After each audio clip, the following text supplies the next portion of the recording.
Welcome to Movie of the Year, the only podcast that has the science and the screaming to determine what the best movie is of any given year. I'm your host, Mike Ravano, and this year is 1996. So kick back, remember the summer of 96 and the winter of 96 as we dive into this week's movie, Haine. Before I introduce this week's panelists, know this. This show is also a game in which points are awarded for well-made arguments, cogent thoughts about the film, jokes, and anything else I gosh darn feel like awarding. The winner will be my best friend for a week and have gloating rights. And bring me whatever healthy, doctor-approved treats every morning, because I didn't know a doctor could give you a cease and desist, but they have for my own behavior. It's getting serious up here, you guys. Just have a handful of blueberries instead of a blueberry muffin. A whole muffin? Okay, one handful of blueberries, one handful of muffin? No, plain muffin? No. What psychopath just eats plain muffin? Muffin-ass flavored muffin. One muffin-flavored muffin, please. Kill them, because they're going to kill a lot of people. That muffin expert you've heard is Greg. I am something of a muffin expert, a little bit of a brownie historian. And something of an ice cream sociopath. Everybody knows that about you. How do you feel about blondies? How do I, honestly, the same way I feel about blonde women, which is obviously overrated. There's a lot there to appreciate, but when it comes right down for what I'm looking for, I'm not as interested in the blondies.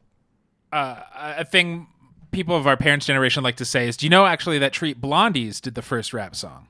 Oh God, yes. That is such a common thing where that older white people are convinced that Blondie, because on one song she had like a kind of spoken word part, they're like, that's the first time I ever heard rap in my entire life. That doesn't mean she invented it, you idiot.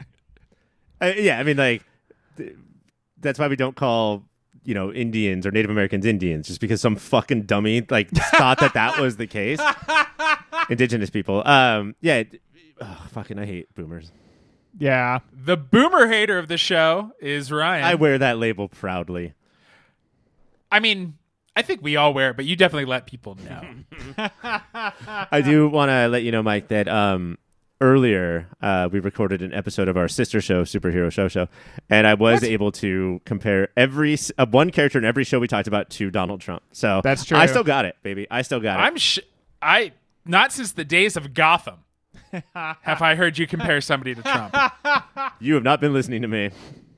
No, I mean, I had to fucking tune it out because they're like, do you know who this reminds me of? This fucking guy again. Very good. Very good. Just that's the tone of openly staring at your phone. Yeah, for sure. Oh, that's great, honey. I believe if you. Oh, that's wild. Thank you, Jay-Z. I do believe that if you just compare something in a TV show or a movie to something that's like a president or something in the past, you sound so smart and people respect you. Yeah. Oh, yeah. I'm excited to see you do that. So what's going to be the Bolshevik revolution tonight, Ryan? This movie's about 3 fucking FDRs. And now you explain it. I don't have to. I already know what I meant. Yeah, he's already there. Catch up, if America. we don't back you up, we look like idiots. Like, I don't know. Yeah, maybe. totally. Yeah, I definitely. mean, the Hubert made highways. Let's talk about Haine. A movie we'd all have heard of before this week. Definitely. Greg, what's your history with Haine? My history with Haine is on the shows at the beginning of the season. Ryan was like, we should do this. And you and I both said the same thing, which is like, well, there's always some foreign movie that we've never heard of that turns out to be our favorite movie. So we might as well just go with it. And when you say always, though, it's not always. Like, there are Tuki Bookies that. Well, Tuki Boogie didn't make it in, Ryan. I'm sorry, but we went with you in that season in a couple other directions. Yeah, but not all of the directions is my point. Yeah. Ryan's thing is agree with me 1,000% of the time, or else I'm going to be a little bitch. Is that like FDR? That is very just much like FDR. Like I don't FDR. know. That's pretty Eleanor. And then I watched it a couple times this week, Mike. But I have had no real previous history with it. I literally had not heard of it. I didn't know what year it belonged to. I'd never heard the name. I'd never heard any of the people that made it. Apparently it's from a whole different country. Yeah. France? Okay. Not familiar. Oh, the cheese people? The cheese people. That's Green Bay. Yeah, France. Ryan, Yes. now school us. Now school you. I saw this movie fairly recently, but had heard of it for a long time because it popped up in, it won the director award at Cannes, and it shocked everybody because they sort of want to give those awards to people who are bigger names. Less French. Was it because they're French? Is that why they got it? I mean, there was a lot of nepotism. I'm gonna Yeah. say French nepotism. But yeah, it's always been this sort of big deal in that could we take what we think of as a 90s movie and do it in the artsy way but not cross that line. I think that's why it's always not fartsy, not just artsy. right. If we could not go all the way to fartsy. And I don't know, I sort of believe that about this movie, that it's maybe not easy to recommend, but I don't think it's hard. It's not experimental, it's not a thrill a minute. And I do want to, Greg, hear about what it was like to rewatch so many times in such a short amount of time, because there's difficult moments, but because it's not what you think of when you hear black and white French movie. If we made a list of from all the seasons of movies Greg and Mike had never heard of, but Ryan said we had to do this, I would put as the easiest to recommend. No, yeah, I totally agree with that. For one thing, the pacing of this movie is exceptional. And 93 minutes, come on. Yes, 93 minutes, and it never really slows down except for the moments where the audience kind of needs it to. I think if anybody starts to tell a story, any of the characters start to tell, any of our non-main characters start to tell a story, then I'm like, oh my god, this fucking candid camera kid. Jesus Christ. It makes you feel like how their main characters No, yeah. Man, that kid telling that story, I have never felt more like I'm sitting around with nothing to do than listening to this kid who obviously loves Vinz so much. He's dressed like Vinz, obviously thinks that this is the coolest guy he's ever seen in the world, and is bombing on his story. Absolutely bombing. I've never, you can see in... About candid camera, something impossible to bomb. You're such, it's the... He should have been talking about Punk'd, am I right? It's the impractical jokers of our generation. If I felt Jamie for Kennedy Vinz... experience. Is it Vinz or Saeed? Vinz is who you saw in the Vinz story. in that moment of because this is my daily life of... Somebody will come up to start to tell me a story, and I'm like, where's Mike? Where's Greg? Shit, please. Why is this person telling me this story? The idea that the kid gets all the way to the end of the story, which he actually does an okay job telling. He gets all the way to the end of the story, and then Vinz goes, he's talking about a celebrity, and the story is basically the celebrity was getting pranked, and he thought he saw what was going on, and he was going to prank the prankers, but then he got confused about something. It's an elegant story, but he gets to the end, and Vinz is like, what celebrity was it? And the kid's like, I don't know. Which is always the worst feeling. Fucking A. It undoes the entire story. Yeah. Then it's nothing matters. The incident doesn't matter at all. What celebrity was it? Oh, yeah, I'm not sure. When you tell a story and the person's like, and just the worst way to tell a story. Yeah, because you think you're doing the Olympic finish, and then you realize you did not. Ta-da! And nobody has a phone that they can just pull out and just type the story into and then be like, oh, okay. Oh, you know who that was? It was John Cena. But I would like to move, if I may, Mike, Clerks maybe out of the and maybe that's a super dated reference, and this is only slightly less dated because it's 2 years or a year after Clerks, of this into the Clerk spot of shit, you can go make a movie and it can be amazing. The budget on this movie was it's just the script, but it's the thoughtful direction. I think that this is a fucking dark horse candidate for movie of the year. Oh, yeah. Ooh, normally we wait for the end, but you're saying that in the beginning. I'm saying I really like this movie. I would say it's currently a 2-horse race, and it would be the other foreign film. It's the one that it's in Mars Attacks. That was in Martian, Greg. That's not foreign.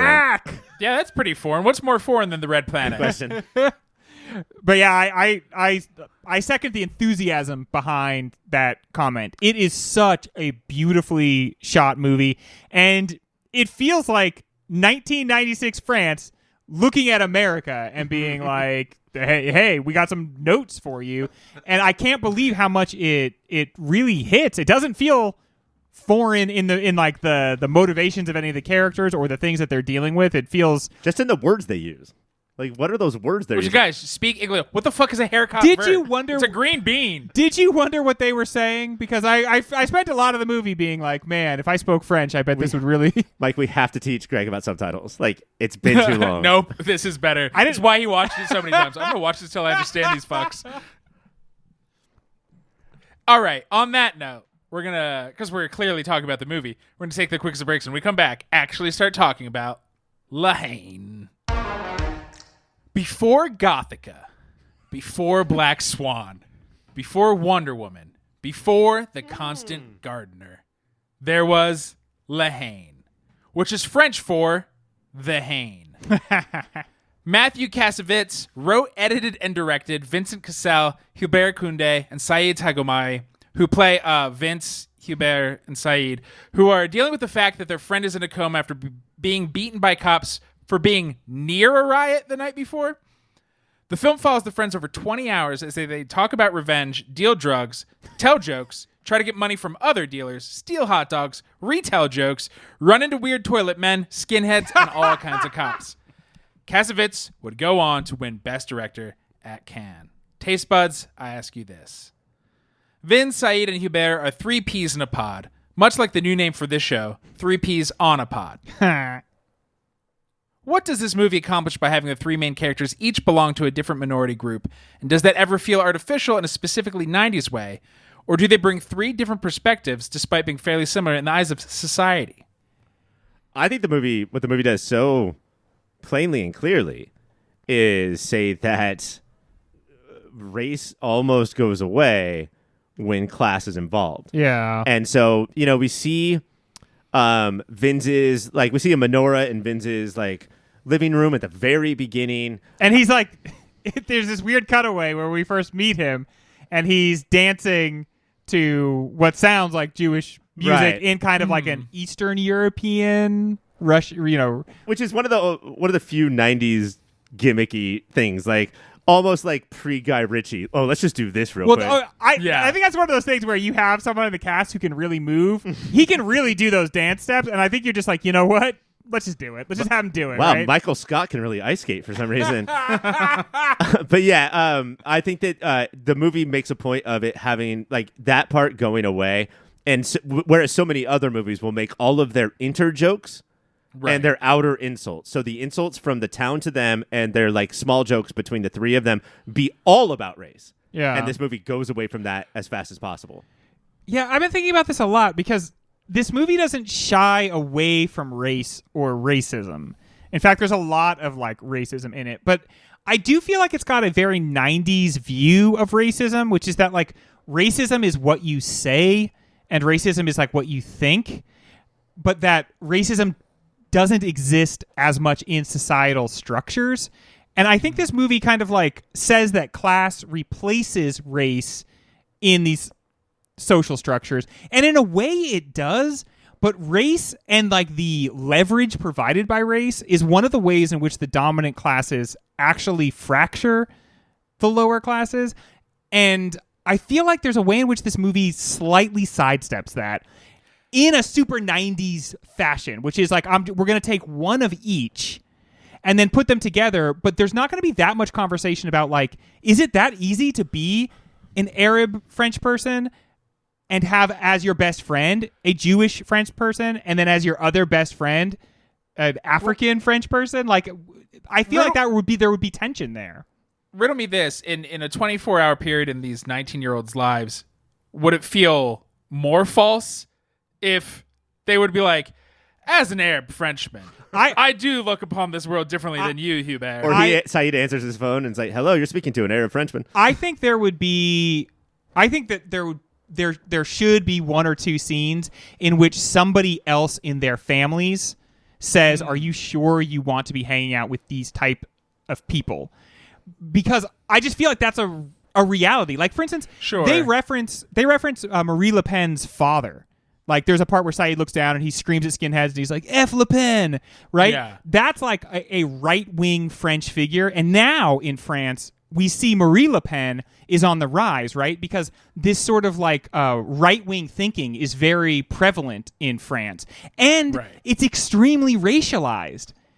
And I feel like we're the inheritors of the racialized 90s France, and yet I don't see so much the roots of it in this movie. It feels like, they'll say to each other, they're like, they make racist comments to each other. They make racist comments to other racist people. Mm-hmm. But there's just not much of you don't see much of the structures of a society that would probably pull these boys very far apart. Like, that would make it hard to be these three boys as friends. And you just don't see that reflected much in the movie. At this age, though, at the age that they are, I think it's the perfect age where they're out of high school, but they haven't started their real lives, whatever the ghetto might offer them.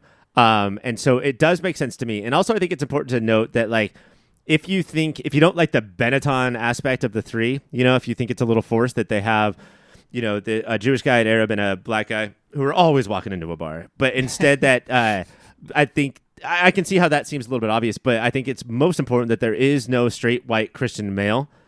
And that's except for the skinheads near the end. Sure. But of the threesome in American we don't movies, know their religion.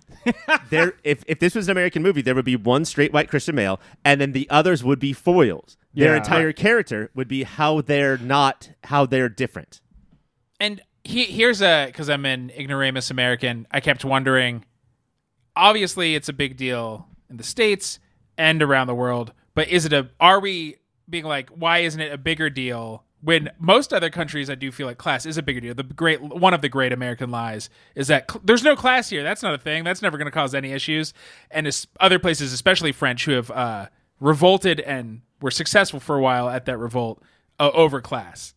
So it would be us versus them. I think the French have a fraught racialized past. And I think it comes from their colonial past. And I think that is like what's at the heart of most of the tension in this movie is that France in the 90s and then the France that we have now, they inherit colonialism coming home, quite literally in the people that come back to France and want to live there, but also in the tactics of breaking large protests and everything. Those are all like the tactics that the police state uses are the tactics that it learns in colonialism. But sure, I think that the way they picked these people are meant to reflect like the racial identity of the lower class of France. And I think you achieve something by saying it is a class issue, because I do think that like class is at the core of all of this. But I just think that, and I'm not saying that the movie totally does it, but I think there's a level at which it kind of erases the racial component here, because it's not three guys of the,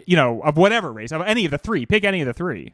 I get what you're saying. I just think, again, their age and the fact that it's 20 hours, and they do still make racial comments at each other, and that's the way the language is racialized. Dudes that age would. Yeah, the language is not like, but to me, it just reminds me of what we have come to think of in this country. Like, not us, but like so much of the dialogue in this country about race now is like, well, do you say racist things? Right. And that's like a very small part of the picture of how racism like actually materializes in society. And that what it really is like, why not see the cops pick on the different races differently? They do. They pick on all the three kids when they're in like a nicer neighborhood. But in the torture scene, like they're torturing both Saeed and Hubert, but choking out Hubert and a little harder than they're choking out Saeed. Like, I can see that, yeah. And that scene is, I think, changed a lot because Vinz is the one who escapes, the one who like codes white the easiest, right? Like, I think that he is able to pass the easiest, and therefore it makes the most sense that the brown and black guy are in the thing. I also think that there are things going on with their dynamics as characters. You know how like this was what it was like in the 90s, where to have Hubert be the person who's looked up to the most and almost like gets all of this coolness and like he's above it all. You know, I think that it could play into race, you know, but that whole thing is definitely there of it with the dynamics of the characters, and the fact that Saeed is sort of a jokester, or I don't want to say two-dimensional. I think Saeed's an incredible character, but he is closer to a Kramer than a Jerry, if you know what I mean. And I think it makes sense because he swings between the two bigger personalities. Yeah. Like, there's a power structure in this trio. Hubert is clearly in charge. It's clearly grating at Vinz. And Saeed is just like, I just want to be with my friends. And how he bounces back and forth. Yeah. Yeah. And so I think unless he got like a big monologue, it makes sense that he feels two-dimensional, which I don't think any of them. Well, he can't take the are. monologue chance because he's got all these prefab jokes to tell. So that's so much more important to him.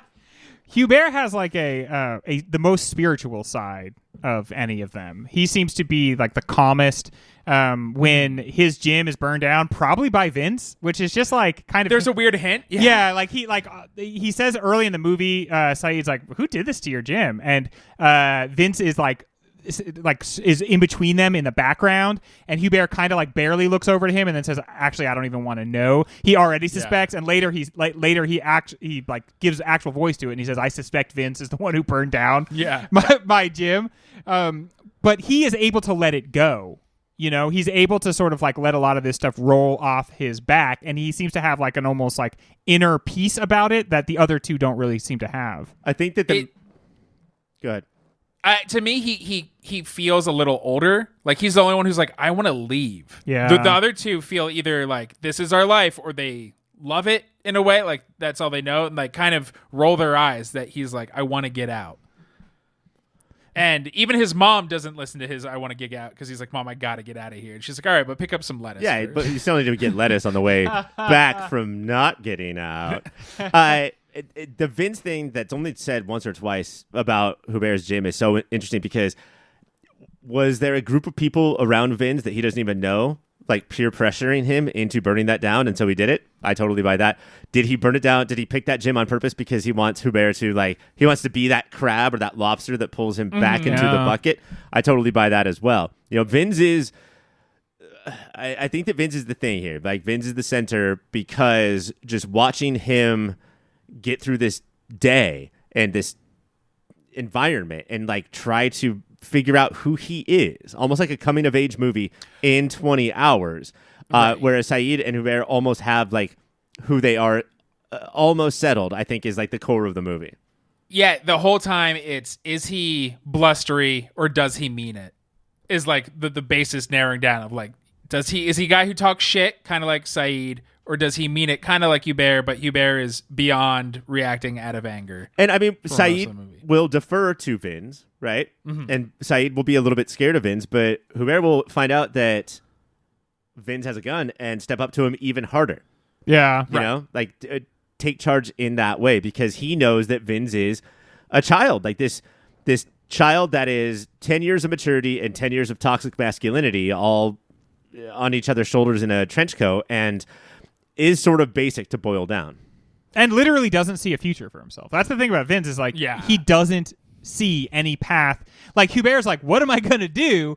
I have to not get captured by this place. I have to find some way out. It's not that Vinz hasn't thought about this. Vinz has realized / decided / given into the notion that he has no future. And in fact, like he seems to just lack the ability to actually foreclose that future finally on his own. Like he wants to kill a cop because he just wants it to be over. He doesn't see where he's going after Death this. by police. Yeah, and then he can't quite get himself to do it. And then the ultimate irony is that like it's just a completely like kind of almost like random accident that finally does take his life. But he's right. He's right that his constant negative contact with the police will eventually take his life one way or another. He feels it in his bones, and it's true. The guy doesn't mean to do it, but a cop is the reason why he ends up dying. And I think the more subtle arc, you know, Vinz is very out there, like in your face on purpose, and then that's also like that's how we learn so much about him. But the more subtle arc is Hubert, who thought he was out, and I think over the course of the day realizes that fuck this shit. Like, I'm never getting out. I tried, and it was taken away from me almost immediately at random, at a whim. And so I think that he basically comes to believe, he doesn't act like Vinz, but he comes to believe like Vinz by the end of the movie. That, you know, we're all about to hit the ground. It's no longer going to be so far so good, you know, after we jump out of that building. We're all about to hit the ground. So why don't you choose the way you hit the ground instead of finding a way around not hitting the ground? That, unfortunately, is all the time we have to talk. We can't talk about the three of them the rest of this show. We're going to take the quickest breaks, and when we come back, visit a little mountain. Mount Rushmore! That's right. It's Mount Rushmore, where we build a tribute to The 4 most iconic things of a thing. This year's thing, it's 1996's TV. That's right, no more movies for the next 10 minutes. It's all about TV. And there are 2 options that will get you a bit of bonus points, gentlemen. Bonus points. That is correct. Now, Ryan, let's see if you think you can get something on this mountain. Well, Mike, if I am thinking about you and your predilections at this time, Shit. I have to imagine that when you put your clothes away, you put them in a dresser. A Fran dresser as the nanny. Guys, the Mr. Belvedere of our times, the nanny swept the nation with her laugh. The way that she would do other things. I don't know. I've never seen it. But Jerk off? it came out of nowhere in this year to become a very popular show. I fucking loved The Nanny. She knew a British guy. So good. The Dream, date your boss, but still work for him. Everybody wins. Did they get married? Probably. Probably on a very special episode. Then she, of course, went on to be a fierce labor advocate. Yeah. Because of what she learned Probably, there. right? Don't let the bosses fuck you. Fuck them back. Metaphorically speaking. The Nanny was not on my radar for the double points, and I do apologize. The 90s are littered with the shows I loved and can't remember a second of. Yeah. Greg? Okay, well, I'm casting my mind back to Lil Mikey. What does Lil Mikey want to watch on TV? I'm sure he wants to watch another Mikey, a Michael J. Fox. That's right. 1996 is the debut of Spin City. What is it like to work in the hallowed halls of New York? Was this the City Frightener Hall? himself? It was the Frightener himself. This was a big year for Mike and Mike. Yeah, seriously. I worshipped his whole output that year. Man, all we talk about is Back to the Future and Family Ties, but 96, Mars Attacks, The Frightener, and Spin City? And Spin City. Wow. And we've not yet done a Michael J. Fox career retrospective. We have That's crazy. not. Doc Hollywood, get ready. But Spin City's on the maybe pile. This is a time where Seinfeld and Friends could have covered so many years, basically had a whole era. But it was also the time where if you debuted in between Seinfeld and Friends, you were just a hit show. It didn't matter how good you were. And so, Mike, I present to you Suddenly Susan is on must-see TV. And it was number 3 Yeah. all year. That is our first bonus show. Wow. It is baffling that a young Mike watched this magazine writer, Brooke Shields, and thought this show rules. Wow. Did he sometimes get this confused with Just Shoot Me? Probably. But that wasn't even this year yet. Or Brenda Starr. What is that? That's the Brooke Shields starring vehicle where she was start a new franchise like Dick Tracy, and nobody saw it. It's I don't know why. This is one of those shows that this and Murphy Brown, I watched so much of and could not tell you a single fucking second. So if Chloe Bennett starred in Brooke Agents of S.H.I.E.L.D., you would... Uh-huh. And it was a remake of Suddenly Susan, where the theme song was Suddenly Seymour. Would that be your favorite show of all time? Make that goulash and I'm eating it up. Greg? Okay. Let's see. Didn't realize we were doing stupid garbage. Okay.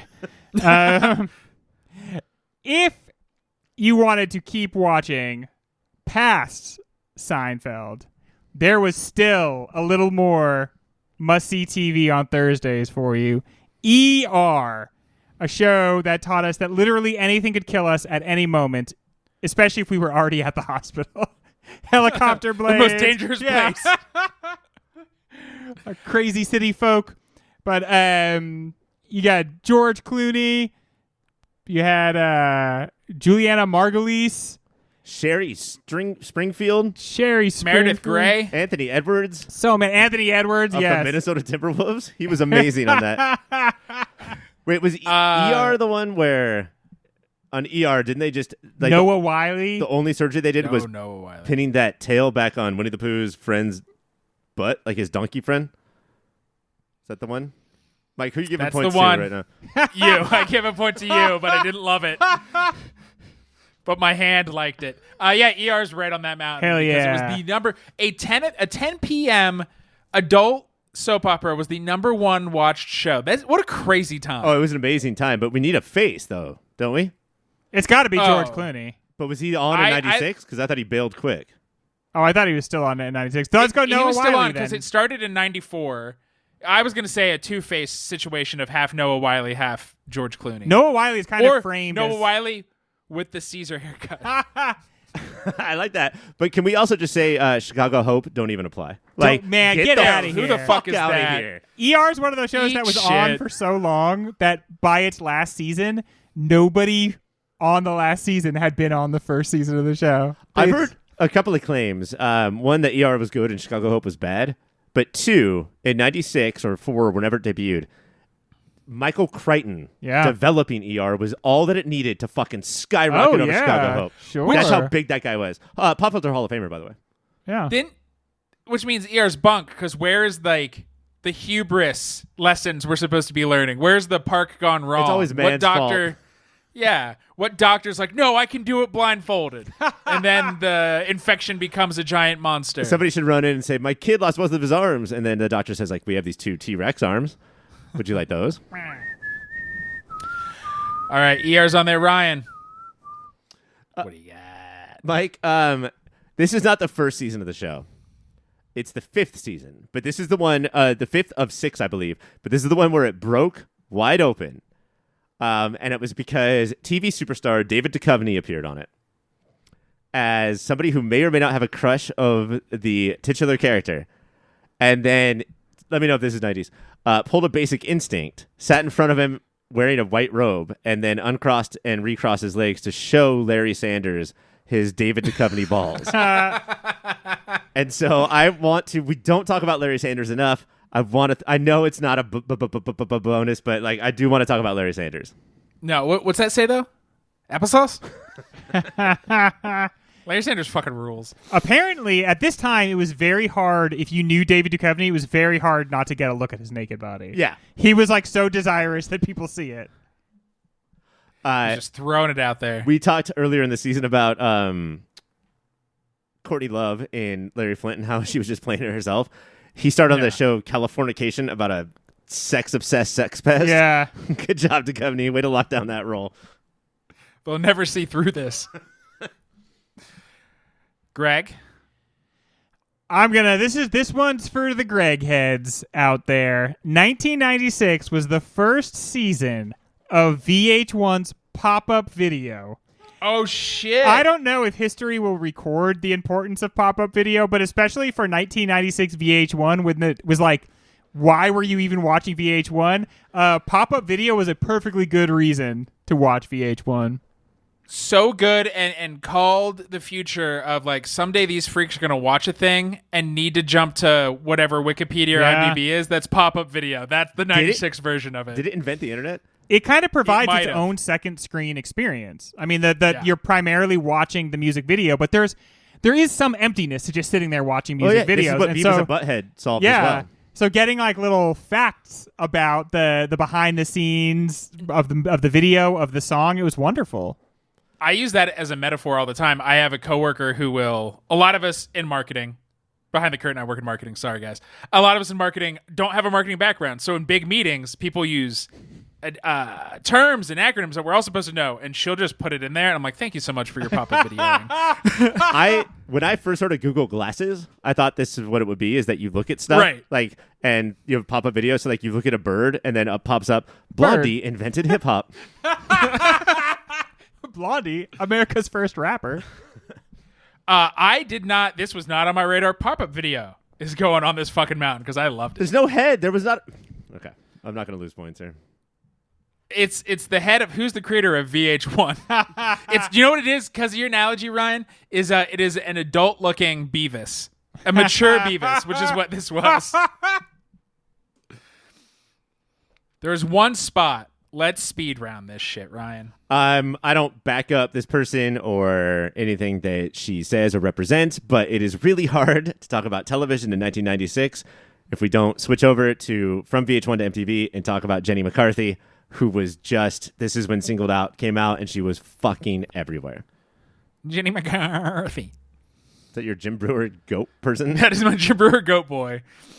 This was Accurate? 96 was the last year of the cartoon Teenage Mutant Ninja Turtles. An end of an era. Ryan, you each get one more. This was the debut of a show called Murder One, which got a ton of hype because it would be one case over the course of an entire season. I'll actually give a person here. It's Daniel Benzali, who was the lead. He was bald, and legendarily, the show had to start 2 hours late on every day of shooting because he had to stay home and take his morning dump. Okay, I've heard this story. Did not remember. Sounds who it like a was. Murder 2 situation. It was a big show, despite getting canceled after one season, I think. But how can we not talk about Benzali and his poop? Yeah. Well, it got canceled because they just didn't have that much dump budget left. Why? How does the human body know when you need to go to work? Like, how does it always know? How does it know that you're in a Barnes & Noble? It's like, okay, body, I have 20 minutes before I have to leave for work. This would be the perfect time. The colon's like, no, I'm good. And then as soon as you start heading to the door, the rumble tums. Why? What's going on? What are you doing? We gotta. Your stomach becomes a cat from the musical Cats. The answer to this, I have a friend, or a guy we all know, Josh, our friend Josh, who's always like, Greg, you have to eat more fiber. Every time you describe why you're annoyed with your body, it's because you eat like a fucking animal. No, actually, animals eat in a way that cares for their body. I eat like a teenager. Do I get one last one, Mike? You do get one last one. This is for Mike. I mean, I'm playing into the audience here. Fox News was born in 96, so there you go, Mike. It made me who I am. Yeah, he's got it on in the background right now. I mean, he was, obviously we don't talk about it much anymore, but Mike was in the military. Shut up. Thank you for your service. And he learned that you just have to have Fox News on all the time. Because imagine in America, every military base, the world round, they have Fox News on every single TV nonstop. Isn't that comforting, Ryan? Greg, you want your armed teenagers Yes. to be gnashing at their teeth and furious while they're misinformed. Greg and I were just thinking about, like, who will report us when Trump becomes president and the immigrants are out of the country and they need people to chase down. Podcasters are next. Who will report us, Greg? And I think we figured it out. It's fucking Mike. Probably Mike. Yeah. Oh, yeah. I'm going to... There's a really derogatory term for Jewish folks in camps who... Kappas who ratted out other Jewish folks to stay alive just a little longer. I'll do that instantly.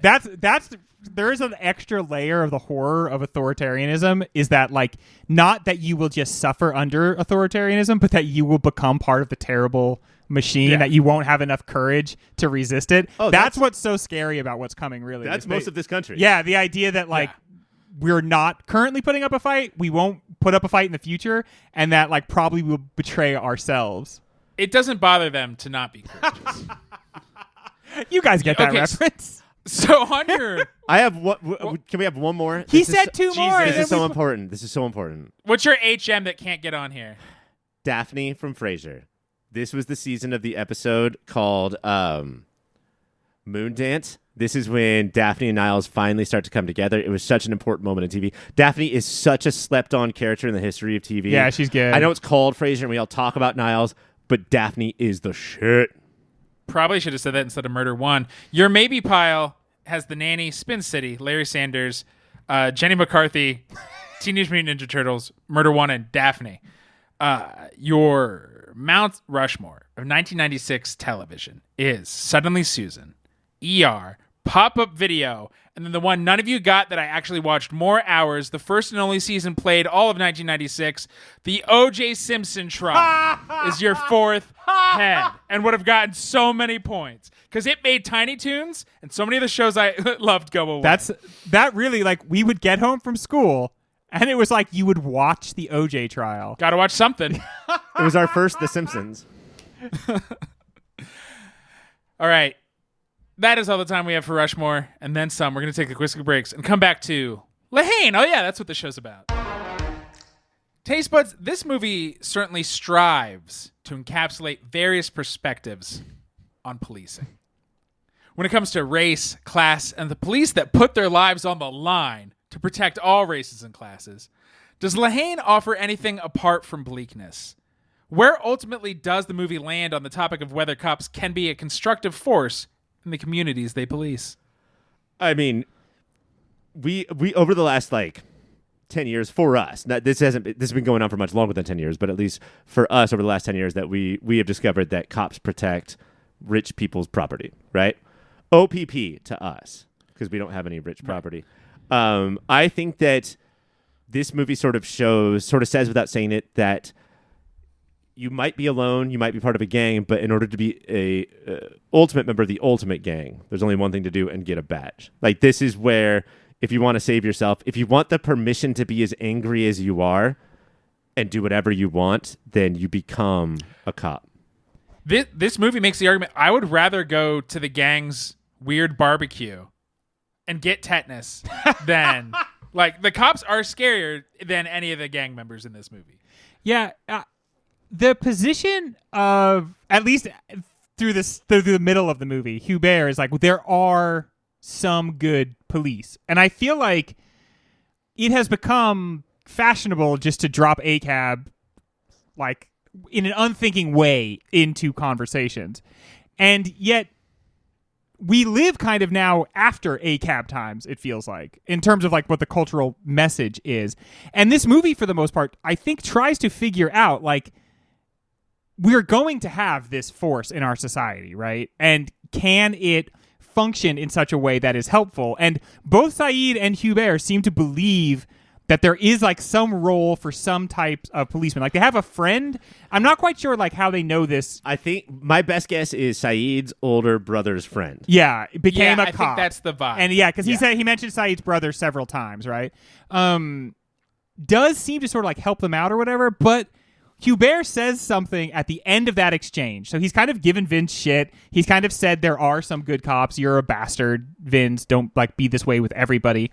But then the last thing he says to that cop is the cop's these cops are trying to protect you. We're all just trying to protect you. And he gives the Watchmen response, which is, yeah, but who protects us from you? Mm-hmm.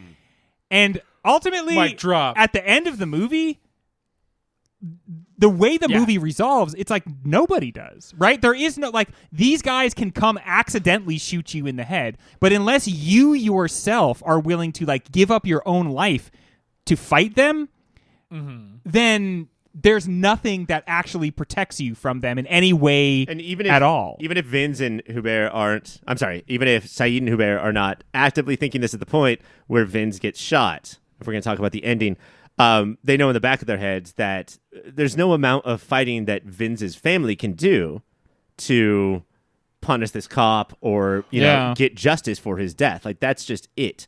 They seem, but going off your point, Greg, they seem to take this thing of instead of saying, well, one bad apple, which, as we all know, you just throw away that bad apple, we should do with the bad cops. They seem to think one good apple can redeem the barrel entire of unspoils bad the apples, bunch. unspoils the bunch, and that's not true. This guy who seems to be their friend is going into a locker room, and if not telling these stories about these awful things he does, hearing them and not doing anything about it. Yeah, right. He's not Serpicoing. At most, rolling his eyes. Right. And then there's another character that I think is interesting is the police officer that's standing outside Abdel's hospital room. Because he's clearly a young cop and he doesn't really seem to be much of a hard ass yet. And they kind of come across as bullies in their exchange with him. But then right away, some other cops show up and they take a very aggressive stance right away. And I do think they're doing something interesting with generations of cops because their friend, the cop, Saeed's brother's friend, that young cop at the hospital, and then the third cop in the torture scene who he's also seems to be being tortured. Is that? It feels like a conversation that we didn't see happen. The other two cops decided this guy's too soft. That's an initiation. So they have to watch him torture them. And it's clear he doesn't like it and says nothing. He cannot make eye contact with Hubert in that scene. I have weird headcanon about that guy because they're they are training him too much. I almost got the feeling that he's supposed to be like an actor that they put in with cops, and he's supposed to learn like what cops really do for a role or something like that, because he's such a pretty boy. He's got like a very fancy haircut. He's got fancy clothes on, and then his left ear is pierced twice, which I'm not saying that doesn't mean that he's not a cop, but that's none of those things are like police coded looks. They're all kind of like actor looks. And then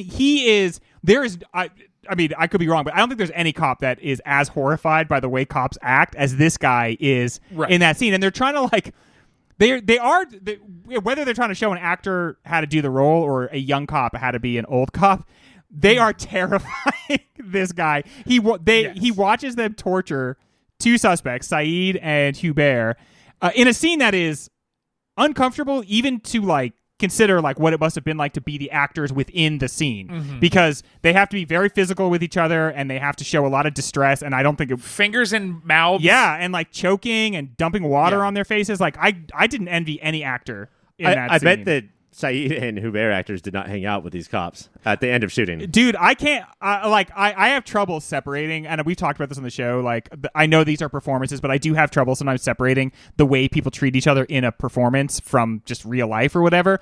But Hubert looked pissed. And I know that guy's an actor and he's a good actor, but there's no way you can have a man handle you like that. He puts his fingers in his nose. He puts his fingers in his mouth.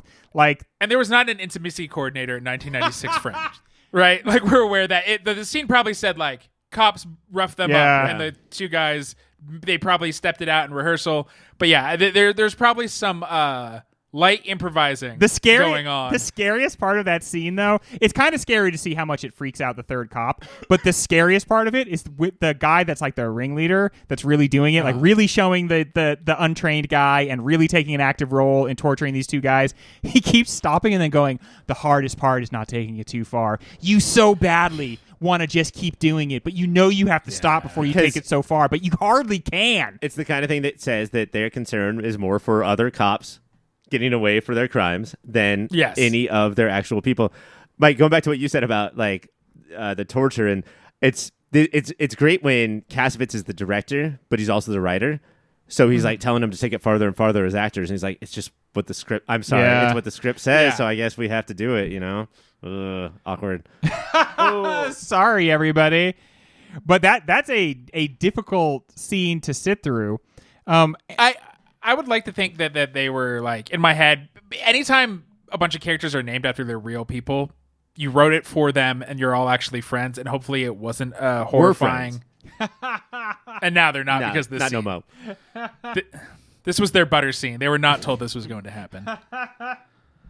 But is there anything new that Haine is bringing to the cop conversation, either in 1996 or even in 2024? I think that it's hard to place yourself then, but like thinking back through if I thought about all the movies I've seen chronologically in the way that they came out, I think, as you always do, I'm like Rob from High Fidelity, just always restacking the movies, reordering the movies in my head in a different way. Please don't say stacking. That guy would be so freaked out if you said, if you use sometimes stacking. I'll set one vinyl on top of one other vinyl, and I will hear him screaming at me. I've had like one or two records ever, but still, just the idea of not putting them away properly because of that movie / book gives me the howling phantods.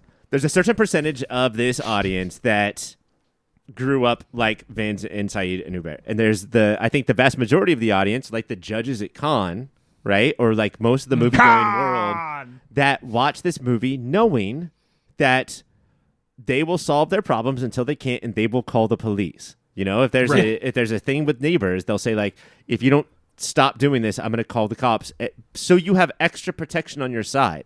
And thinking about the movies I've seen chronologically, I don't know of a movie before this that does such a good job, you know, in not an exploitative way, and not like in a way just for drama, but in such a verite way of saying that, imagine all of your hardships, these people have those too, but if they were to call the cops, they would get the living shit kicked. If somebody was wronging them and the cops came, they would get the shit. Like, that is gone. What? So no, cops don't do that. You have your enemies, and then also the authority is the enemies. I think, like, this is more of a horror movie than any of movies of that genre than we watch.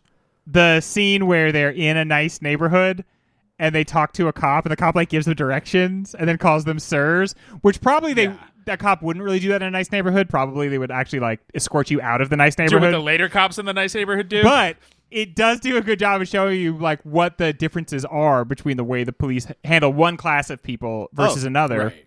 Here's a perfect example. I think that we do have one white, straight Christian male in this movie, and he so badly wants to be part of the gang. He's a little bit drunk. He's trying to school them on how to steal a car. And when the cops come, he lets them all run away by jumping on the cop car, knowing that he will probably not get in trouble at all. That's how you be an ally. You don't just say it. You throw your body on the cop car.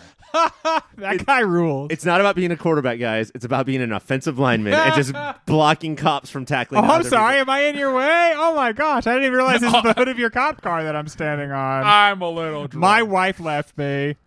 Oh man, that's like he probably got away with that because he's a white guy. But also, the second he starts complaining about his wife, all those cops are gonna be like, "You're a hero. You're a fucking hero." We also hate our wives. 40% of us really hate This them. is Man, so weird. I've women- never done this before, but can I deputize you right now? Just be a cop.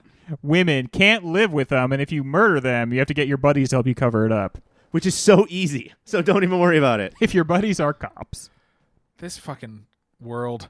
We did it. There's more to talk about. I can't do it anymore. I need to take a break. And thank God we're going to do a segment I love. Descripto the Magnificent. That is correct. It is time to play a game named after our late friend, Descripto the Magnificent. Is that true? Oh my god! Breaking news! I'm sorry. Our tardy friend. Oh, He just never he's makes not here it on time. He's never on time. Oh, like the late Lord Frey. Oh, whew. But he's always around. Wow, jeez Louise, that really... Yeah. I feel like I see him all the time too, Ryan. The cool thing is that when he does die, and he will die, he will write his own eulogy for us to give. Yeah. And it'll be Yeah. 1 star. And it will be unhinged. Be like, when I received this coffin, it was completely empty. 1 star. What, you want another butt? Descripto, you crazy. Mike, don't start arguing Never with begin Descripto. to- No, dig. don't engage. We all have that friend who, like, we've all been friends since we were Muppet babies, and you have that friend who's still around, maybe less often than they used to be, but they'll still come around, and you don't know how to get rid of them. You're Kimmy Gibbler, and that's our Descripto. Vince. You can never guess. You can never guess how they will. Vince is how he said yes. You're Time. You're here 'cause of Samuel time. Boyce's. Oh, Not Sammy. No way. Man, is this is points for the most real life referenced? And we're gonna say what? Some of these things are bits, guys. Now, not to do like a podcast lesson live, but most people would have assumed I made that crazy name up. But then you guys had to Yeah. come out and say, that's a real person that we love.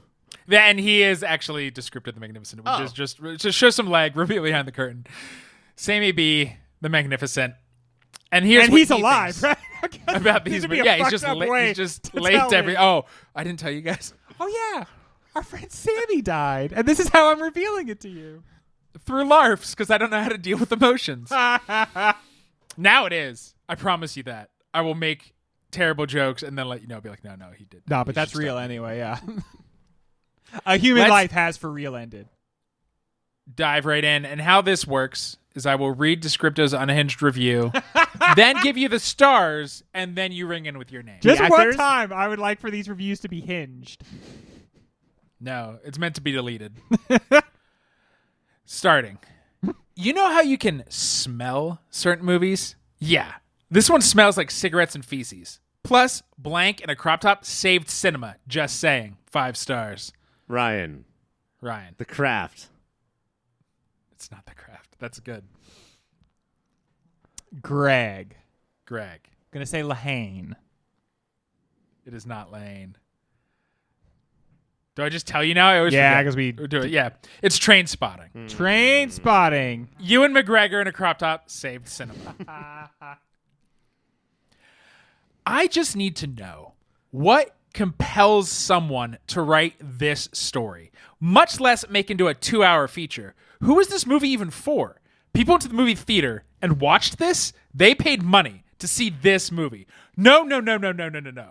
But mustard on French fries is a boss move. 0.5 star. Ryan, Ryan? Jingle All the Way. No. Greg.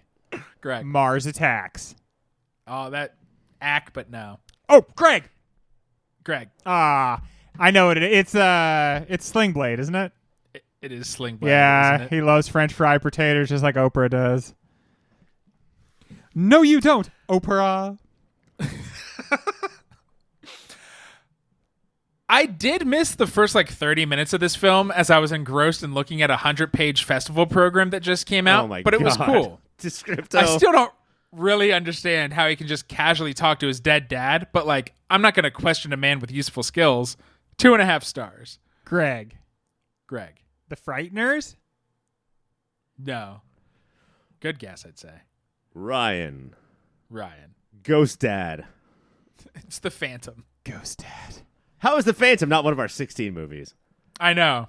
You can say that about a lot of them, What? but mostly. I'm What zany for year Billy. was Ghost Dad? Because I think it's time we hit that up. What year was Soul Man, the Dan Aykroyd sitcom, where he was a pastor? All I want is a map of how it took them 3 days to get from Cedar Rapids to Chicago. I'm pretty sure this movie was made as an excuse to sell soundtrack CDs to Midwestern mothers. Nora Ephron sucks if she made this piece of shit. 0.5 star. Ryan. This is a limb, but The First Wives Club? No, that is a limb. That's a fucking limb, if I ever heard That's a one. fucking That's a limb. limb. Greg. Little Miss Sunshine? That would be about 10 years later. Stand by what I said. It's Michael. Also, Nora Ephron definitely directed it, so I don't know what descripto means if she directed it. I guess he's he's calling shenanigans on that. I don't actually believe she directed this. It's a conspiracy. Oh, reverse sexism. No woman could have directed a movie this bad. No true woman. 2 movies here, surgically and genetically grafted together in a way that is neither natural nor divine. The first is a big-budget studio horror film with Stan Winston's special effects and a ponderous moral about how the true beast of the world is man. The second is lead A and lead B acting flat-out insane while wearing a series of increasingly ridiculous headwear. Unfortunately, the second movie never really stands a chance against the first and goes to dog heaven once the first movie regresses to its baser impulses. Lots of gunfire, blood, and an almost complete lack of dramatic tension or mystery. 2 stars. Ryan. I think this is wrong because of the order that he listed the movies in, but I'm going to say From Dusk Till Dawn. No. So much hatwear, though. Greg. The Island of Dr. Moreau. The Island of Dr. Moreau, it is. Oh, yeah. That's fucked up. I didn't even there's a sequel to that? No, he's saying the movie itself is 2 movies. Oh, I see. I just did the beast and everyone being a beast. And then Marlon Brando was one of the people having it off the... But the whole movie's about grafting 2 beasts together. Yeah, exactly. Yeah, Marlon Brando The beast and Val with 2 Kilmer. backs. That's what they're doing? Mm-hmm. I wanted to give this 3.5, but I just read somewhere that when the one guy calls the other guy so they can finish the deal, he says 30 minutes and we'll wrap this up. And fucking guess what? At that moment, there was exactly 30 minutes left before this movie Dude, ends. I love that shit. What the Yeah. fuck kind of ridiculous attention to detail is that? I have no choice but to bump it up 0.5 star now. These guys can call me up right at this moment and ask for $1 million, and I wouldn't even ask for context. I'll do it. 4 stars. All that, only 4 stars. Ryan. 2 Days in the Valley. Well, I don't know what that is. Oh, wow. It's a phenomenal guess. That does sound like something. 2 Days in the Valley is a great movie. Charlize Theron. That's where we met Charlize. Yeah. Oh, man. She's That's where we so met beautiful in Charlize. that. And Spader's in it, too, right? I believe so. That's a good little flick. Teenage Greg would have you believe. Greg, Yes. is it Alien Romulus? And the reason I mention it is because I saw that movie, and it makes you think it's doing that because they're 30 minutes until the space station crashes into some rocks. But then that's not the real timer for the end of the movie. Don't be surprised anymore, America. Spoiler. Spoiler for Romulus. When Steve Buscemi calls up William H. Macy so they can finish the deal, he says 30 Ryan, minutes and Ryan, wrap this up. Ryan, It's Fargo. Ryan. You know what? For that chant, you both get a point. I love enthusiasm. Incoherent.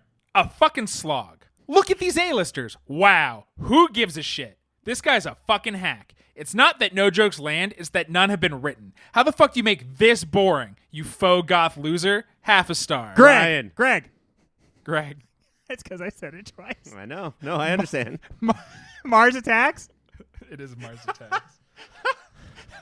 Did you notice, Greg, that when you were I do Descripto, it's like we're doing a character, but these really sound like words coming out of Mike's mouth? Yeah. Yeah. I'm a good reader. I'm a good cold reader. Do you know what's a fun game I played is I didn't edit the names that I shouldn't say out of the I could script. tell, yeah. So there's a slight pause before you're like, person 1 and his friend, person 2. WTF. That ending is so sinister. The only thing to recommend this is its impact/vibration effects, which I think are truly pretty advanced for 1996. Other than that, it's Hercules meets Medicine Man, and a poorly realized at that. 1 star. Ryan. Executive measures. I don't know what that is. Hugh Grant and Gene Hackman? A friend of Descripto. No, Greg gets a guess first before I give you a name. Greg. The Hunchback of Notre Dame. Ryan. A friend of Ryan. No, go ahead. Sorry with your hint. A friend of Descripto called this Terminator meets Predator, and it's worse than both. Terminator. Terminator. Predator. And it's worse than both. This played a lot in a recent genre blast. Uh-huh. I just want somebody to get points. Yeah, I don't know, man. Disney would go on to make a movie with the same title. Huh. The Hunchback of Notre Dame. Okay, it's Solo. Damn it! Solo. That's how I feel right now, having missed that, Ryan. Yeah. Solo. Profoundly boring, with the occasional moment of sublime enlightenment. See the rap number, 5 stars. Greg. Bullworth? No, is that 96? It is 96, isn't it? That would have been so No, exciting. we would have done Bullworth. That's a fucking cinematic classic. Warren fucking Beatty. Honestly, I would love to get another look at Bullworth. Only if we're doing like a podcast about it. But can you even believe that's a thing that happened, Bullworth? Like, do you cast your mind back? It's Warren Beatty kind of rapping in the same way that Blondie invented rap. Like he's like kind of saying things with a little bit of like emphasis or something. Ryan. Hotel Transylvania? Years later is Hotel Transylvania from this. A lot of people don't think this movie exists. They think a different version exists. Ryan. Kazam. Yes. It is Kazam. Wait, is it? Did I write down Shazam and then I got confused? Yes. But it is Kazam. Shaq rapped? Yeah, he had an album. Shaq rap. Not good. Eshap Abednego. All right, this one is long, and just know it is 4 times as long as what you're actually going to hear. But I'm going to try to go fast, but legible.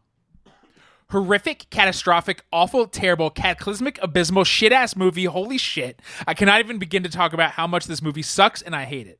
The only reason it sits at half a star is because of the beginning. It started off so strong. Amazing start. With one of the most hilarious scenes I've ever watched. They sat at the dinner table and they just kept talking and talking. For some reason, it was just so funny because the scene would not break. The camera was head on the characters, which for some reason was so funny.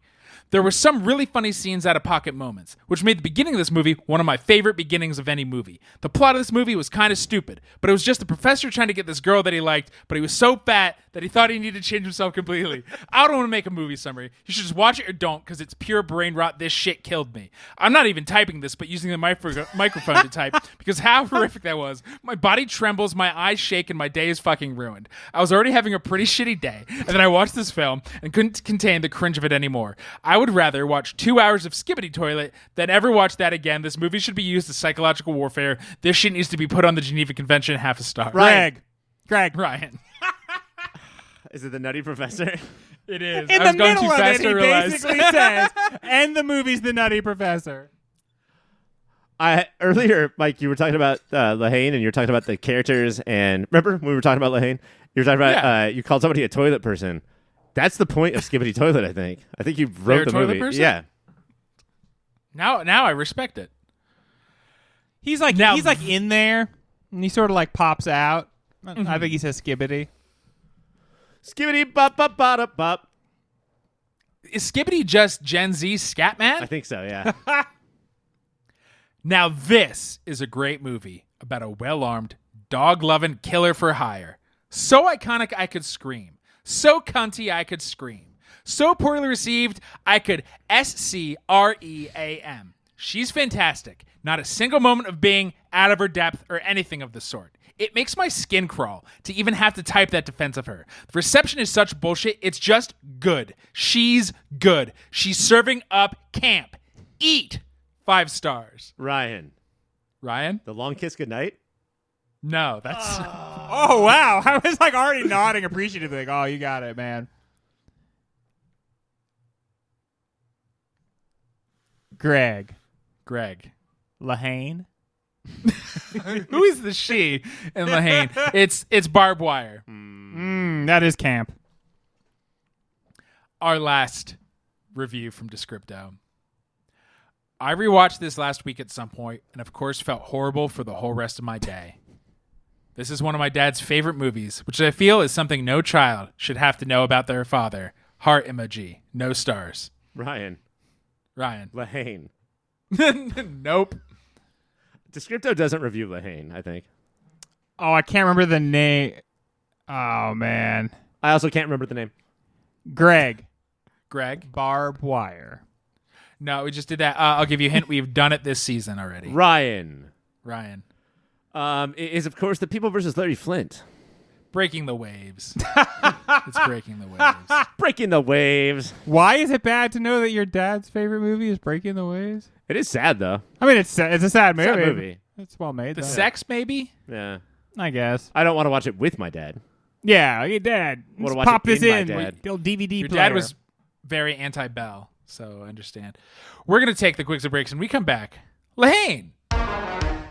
Taste buds, Lahaine was actually shot in color, but the director decided to take the color out before its debut.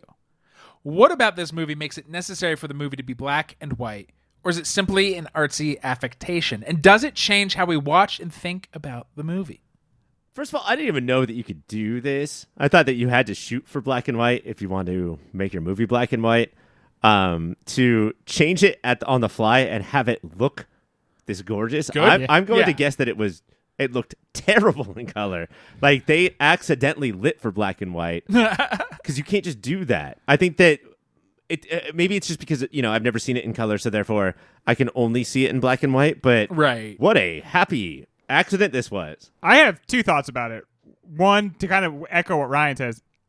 I don't know if the reason can just be because it looks gorgeous, but the movie looks gorgeous in black and white. And 2, and I don't know if this like backs up what I just said or not, but like you forget. I don't know how else to put it, but like 5 minutes into this movie, you're aware that it's in black and white, but like I just didn't spend that much time engaging with it, and I'm not sure that it has to have a meaning besides it probably looked like you said, they look like shit in color, and it's very, very gorgeous in black and white, and I think that can be, it's being aesthetically pleasing is sufficient, I think. What are the reasons? There's an interesting thing for me and personally how like black and white used to mean old as shit, like your Abbott Costello, like you're fucking It ancient. should have I been don't wanna watch sepia, it. is what you're saying. But now I think because modern movies are so muddy, like color changes so much, but if you're black and white, you're black and white. It feels, and because the topics we've realized, it makes it feel even more timeless. Like Okay. this could happen any decade, anywhere around the world. Cops will always be bastards wherever you are. And I do feel like that helps because it would have that grainy 96 feel if it didn't. It is. I do think that it is timeless. We've talked multiple times about how 2024 America should watch this movie and take notes, but it is not placeless. And that's the reason, is that they walk around not just France, but Paris. And Paris Is black and white? Paris is literally the city of lights. That's what it's called. And there would have been a romanticism to a color-filled shit. movie. Paris, like all their buildings all their cookies are different colors. Like they fucking bring out these macaroons where it's like they're green and pink, and to take this is to remove the power, the romanticism of Paris, and show the real life of Paris. So this whole time I was watching it, I was thinking the black and white is because of it may be artsiness, but like documentary feel, verite, but like he's using dolly zooms here. Like Kassovitz doesn't leave the movie. He's doing wonders. He's doing major shots. And coming off of the Dogma 95 movement, black and white is actually like seen in that way as artificial. Like, and so it's not like it risks being an affectation, certainly. But I thought it was cheapness because, like, Clerks, they could only afford to film in black and white, so I did think it was probably that. But to find out, he was like, no, put it in black and white. It makes sense. I watched the scene, like Vinz's scene of him being taxi driver in his mirror in color, and it was unreal. And I think it was because it was colorized. It wasn't even like the actual footage. I think it was like Ted Turner going back and colorizing Casablanca. Thanks, Ted. But it didn't look real. But yeah, man, I think it's the Paris thing. I think it's like watch a Linklater movie. It's just too fucking, or other French people who have shot. I'll tell you what backs that up is that scene where they're on the roof looking at the Eiffel Tower, and then he tries to do the movie thing where he's gonna snap it. And the movie is so much in conversation with movies, and not just like aren't movies great, but like aren't movies the way in which we decide to see reality? That like don't we use movies as a way of anchoring ourselves in the real world? And so then for it to try to use the movie affectation of I'm going to snap my fingers and have the Eiffel Tower turn off. It's not that it stays on either. They leave, and then within 30 seconds, it slowly turns off. Yeah, it's not like movies betray just like everything else does, you know? And like, it also, that whole Eiffel Tower thing pops up such a balloon in Vinz's thing. Like, we watch Vinz, and we know that he's full of shit because he's quoting Taxi Driver when he's tough. But we can't even get the Eiffel Tower lights to match up to our watch. There's just no fantasy here. There's no, surreality here. It seems to me the least realistic part of this movie is, and maybe it's because Paris has changed, but if it wanted to be real gritty Paris, these streets are fucking covered in dog shit. Nobody cleans it up. The worst It's kind of shit? disgusting. I do think there's a way in which they could have benefited from the romanticization of color in when they go to the rich neighborhood. I wonder, it would have been too much, I think, but if they had come up out of the subway and it had just been in color, because I almost feel and they like look at their hands like but obviously that's a little much. I mean, because there's, as I said earlier, like you forget that it's in black and white, really. Yeah. I think you feel the grittiness that you're talking about, but if they did something like that, you would be so in touch with the fact that it was suddenly in color and had been black and white. I like watching this after Breaking the Waves, though, and I want to go back to what Greg said about Dogma 95 as not this ordinance, this like constitution that we must follow, but like, oh, you gave us a bunch of rules. I will take some of them. Thank you. You know, like I will pick and choose what I want to tell my truth.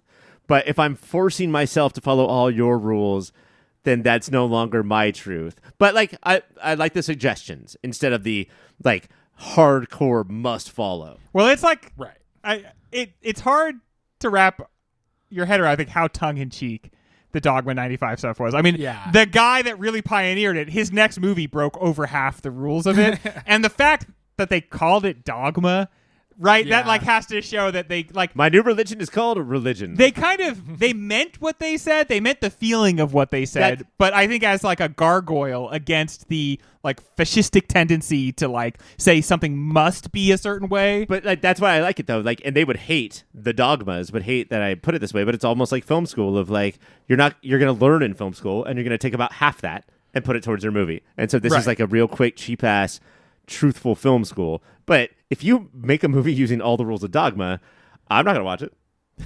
It's the origins of punk versus what punk quickly became, where like originally Elvis Costello counted, and The Clash, and Blondie, who invented rap. All of that was punk. And eventually they're like, no, you wear patches and you don't have sleeves. Your hair looks like this. Only that is punk to conform. I swear to God, we're going to put this Haine episode all about Haine, where we talk about Haine, into the AI thing, and they're going to pick a title, and it's going to be, did Blondie invent rap? The answer We're going to may see how that surprise performs in you. YouTube. But I mean, also like, what about Vinz? What about how it's wrong? You know, Vinz's whole thing about I think that I see in black and white. Do you guys give any credibility to that? Of like, I think that it's cut and dry what we should do, and I don't color anything. I think there's the temptation to see it that way, and I thought about that when I was watching the movie, but honestly, there's something about that doesn't sit right. You know, I really do think it is an aesthetic choice, and perhaps has more to do with that making Paris gritty thing, the way you were saying. I think if the movie was trying to say Vinz is right, everything is black and white, I don't think the cop in the basement, the tar tunnels that he's running through, we wouldn't see how terrified, and that guy shit his pants before Hubert saved his life. And I don't think we'd see his humanity if the movie was like, Vinz was right, black and white. There's a couple shots of the projects that they live in, like almost like a drone shot or a shot from like 4 stories or 1 story above. And maybe those buildings are painted different colors, much like the rest of Paris. Mm-hmm. But in black and white, they're not. And then it just becomes this prison. It becomes like this, what do you call that prison where everybody's in a circle and they have to look at each other? The panopticon. There's this panopticon thing about the projects where like, no, you are on the outside and you guys won't see any of Paris in its beauty. You will only look at each other. And that may have been taken away if it was in color. Yeah. That sound does mean it's speed round. Does this movie prove once and for all that 3-way friendships simply do not work? Well, it did until this podcast. It's just so hard. 3 dudes? Man, what are you going to do? I do appreciate this movie's saying of like just watching me and Greg argue and then Mike bouncing back and forth between me and Greg saying, no, but you're right. I'm glad I didn't ask who's who, but you're putting it out there right now. I'll take Saeed. I love that guy. You're Saeed? Oh, I thought I was Saeed because I'm the one that's like girl crazy. And Saeed has Ryan just accused me. Okay. Not an accusation. Saeed has those deep brown eyes and always looks into the camera, and that's fucking Mike to a T. Thank you. Also, Greg and I fly off the cuff. Who knows what we'll say? Mike, minutes and minutes of each podcast spent on prefab jokes. Yep, I spend weeks writing. All right, so this elephant has a baseball bat, right? Are you with me? I will also become friends with Wonder Woman one day. That I did not think about. Man, you put a puzzle piece right into my head. I hate myself because this guy's a great actor. I'm like, where do I know him from? Wonder Woman. What's with the cow? You gotta believe. You know, it itself. Greg, okay, to be fair, Greg has spent all week reading.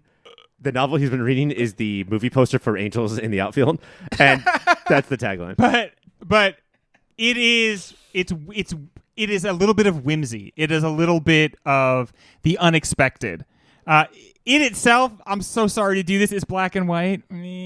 Also, most cows, black and white. But I just think there is like a surreal quality to seeing a cow in that environment. Even though you're in like what is classically like a very pastoral, like France is but like not the city. Not where they are. They're kind of on the outskirts of the city. You wouldn't expect to see a cow there currently, but like if you dial the clock back far enough, you might see domesticated. It's a little bit Michigan J. Froggy, right? Like only Vinz can see the cow. Yeah. And so I thought that I had figured it out, and then I looked it up. Oh. So what I thought was that Break our hearts, Ryan. Who is closer to Vinz than a cow? Just to go through his life. You were born for some reason, but you're gonna fucking hit the ground. You're only there to just like become part of the meat of this city. Yeah, serve up to like everybody else's interests. That's what I thought. And then I read that Kassovitz's dad was really into cows. my adorable. My mom really likes cows, and I tell you, there is a beauty and a serenity to cows. And like, if you spend time with them, you realize they've got like emotional depth, and it would be so much fucking easier to live in a world where that was not the case. Have you ever seen a cow's beautiful eyelashes? Cows have the most beautiful eyes, and when they behold you, you can tell this is a sensitive creature, and it would be a lot easier to exist in civilization if we didn't know that is like a quality that cows have. But there's a soulfulness to cows, and yet we still like destroy them, and that we still consume them. And I think in the same way, like this is what we're doing with so many people. Like we are turning them into beasts of burden. We're turning them into. We're just going to keep running you through. Yeah, because we need folks, right? We need folks. We need someone to like man the machine. And the less educated and the poorer they are, the better. Also, when I grew up, I was going to make movies. I was going to have a cow, but a great philosopher told me not to. Don't have a cow, man. Yeah. He also told me to cool my jets. Yeah, well, when I arrived here today, Ryan was eating a big pair of shorts, and now I know why. Wait, why wouldn't I tell you to eat With my shorts? mustard Why on would them. I eat my own shorts? I think I'll start where you always suggest. I think I'll eat your shorts. The movie references Taxi Driver by having Vinz reenact the "you talking to me" scene in the mirror. Taxi Driver had an apocalyptic feel in 76. This movie has an apocalyptic feel in 96, and the world certainly fucking feels like it's ending right about now. What can this tell us about the apocalypse if it still hasn't happened, but always feel like it's just about to? I have to go back. Somebody was in a dark place writing this. Mike, I have to go back to my favorite movie that I've never seen, Reign of Fire, where we will be sitting around telling the tales of Luke Skywalker as if they are our Greek legends. Because putting this after a riot so it has that post-apocalyptic feel was pure fucking genius. Dude. You know, the city might be cleaned up in a week or two after this, but he purposely put this after the riot. Right after. The very next morning. So, like, when they go to get their friends out of the clink, they go into a police station that has, like, obviously been... A riot has been in there. Yeah. And so there's, like, graffiti everywhere, and the cops are present. Like, they're outside, 3 dudes deep, standing in front of the police station. Inside, they're, like, mad dogging anybody who comes through. The cops are, like, on alert through this entire movie. What is the meaning of the interlude in the bathroom where an older gentleman discusses his eventful transport to the gulags? We need to pull together that we are all on this train to oblivion. And the only thing that is going to help us get there is the warmth we can supply one another. And when we, in even small ways, drive ourselves away from each other, we risk casting our friends out into the cold and leaving them behind. I was reading this thing today about how Trump is Hitler. I don't know if you guys have heard that comparison. He would love that. He would feel so good to hear you say that. He'd be like, really? Yeah, you think? Hitler would be super into it. But one of the ways that it was easy for him to take over for the old one and the new one is because of the broken factions of the other side. Resistance? Yeah, so the Democrats were like, no, you're not democratic enough, or blah, blah, blah. Or the socialists or the communists or whatever you want to talk about. This guy telling this story is like, there's no way to pull yourself out of this ghetto because of how against you guys have your common enemy, and yet you fight each other. Yet you're not You thinking three about best friends will still fight each right. other. You're not Yeah. thinking about the guy who just has to take a little pooper. Because that is the genius of society. The genius of it, I think especially capitalism, is that you have every reason in the world, lower classes, to join together.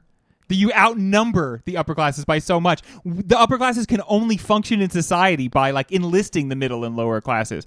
And yet the upper classes are so effective at turning us against each other. And that's why I think the movie should have engaged a little bit deeper on the race issue, because that is the fulcrum. That is how they That is do the it. tool. They use race to break up worker and class solidarity. That's how they've always done it. And it's how they're doing it right now. Today, that's how they're doing it. I personally think all races are equal, but I will point out that guy in his story brings up cows, and yet I don't think that has anything to do with the cow. Sometimes a cow's just a cow. Sometimes a And cow's a cow, sometimes baby. if your friend needs to poop, hold his hands and look the other way while he's still on the train, so his little butt is flapping in the wind and he can just poop as the train moves along. But if we had an award that was like the Grammy Best Debut Album, it's him. After them talking for 10 minutes in this bathroom about all their tough shit, he just kicks open the door and is like, oh, what a nice shit. Oh, what a shit that was. That's the heartbreak of that scene is that is always what older sensitive people have to say to the youth. Yeah. That like, no, cling to each other, be good to one another, protect one another, have solidarity with one another. Well- and then when they hear that message, all the youth can say is, why the fuck would he say that to us? And the rest of the movie is them finding out. But who even lives to understand that lesson at the end of this movie? Saeed, I guess? That's what some generations have as older people. We have boomers. No, older sensitive what the people. French have. Older sensitive people. People that have experienced like life and have been beaten by it, but have like still kept that sensitivity and that heart. Like this guy who obviously went to the gulags and saw one of his friends die on the way there, but he still around his ankles. But he still manages to have like some appreciation of life, right? Some like joy about the small things, a nice shit. And then the end of that guy's story where he was like, and he had a nice shit, and then it was all on candid camera. Like he was the celebrity the entire time. The gun in the movie is the fourth character. Higher on the call sheet than even the location, which is New York City probably. Despite giving Anton Chekhov a raging boner, does the gun foretell the final scene a bit too much? How does that scene play for us? The final scene? Yes. Oh man, I think the final scene should be taught in schools. Film schools or just like all schools? Elementary Driving schools. school? Elementary mostly. We watched Red Asphalt in driving school. I'd probably rather watch this movie than that. There's so many ways that it could have gone wrong, and I think one of the amazing things about this movie coming out in 1996 is that when everybody was watching Tarantino and saying that I want to do that, it's like this guy was saying, "Oh, just not that. I will not do anything like that." And it goes to like the importance of violence doesn't have to be exploitative or gratuitous, and the point of violence could just be on Saeed's face as he looks down the camera, which is a real fucking Mike move. But I didn't predict the ending. I knew that the gun would come into play. But what I think is why Chekhov originally worked before he got hacky is it's later tension. Years. You know something is going to happen with that goddamn gun, and so you are not comfortable. But the whole movie. If we were watching a Scorsese movie, it would be a lot different, right? If one of these three guys in the beginning of a Scorsese movie and they're Scorsese level made guys, we would know that, yeah, of course it's going to come into play. It's the fact that these are not gunmen, you know, and that's where the tension comes from, is that none of these people have the ability, they're not there yet, you know, and we want them to never be, right? And they admire gunmen, but they're not them, and that's where the tension comes from. It's not that it will get used, but you know who is going to use it and why. There's also this like magnetism towards guns that this movie really captures. Like, we have a weird relationship with guns, but if you show somebody a gun, like they'll want to hold it, they'll want to have it in their hand, they'll want to point things at it. It's so frustrating how often people like point a gun, unloaded, loaded, or whatever, just like point a gun at somebody. And in this movie, when the camera perceives the gun, it is drawn to the gun. And there's about a 5-minute period after like it's revealed that Vinz has the gun that the camera actually keeps centering the gun. And including when Vinz puts it in the back of his pants, the camera stays on the back of Vinz, and it becomes like the primary character for a while. And we all become so entranced by this gun. And you can't deny that it does look kind of cool. The bullets look kind of cool, right? It's an object meant to be held, meant to be pointed. And so like the way it is this like almost arcane, like it's like a magic, it's like the One Ring or something. It has this awful, terrible like pull on everything, including the camera. Like it holds onto the camera long after the camera should have like sort of forgotten about it. Which is why Hubert, who just had his gym burned down and is probably... And who doesn't need a gun to like deal with any person. Right. He's a trained boxer. But he's also maybe going down the hole that Vinz wishes he could, right? Like he's about to become the bad guy that Vinz wants to one day.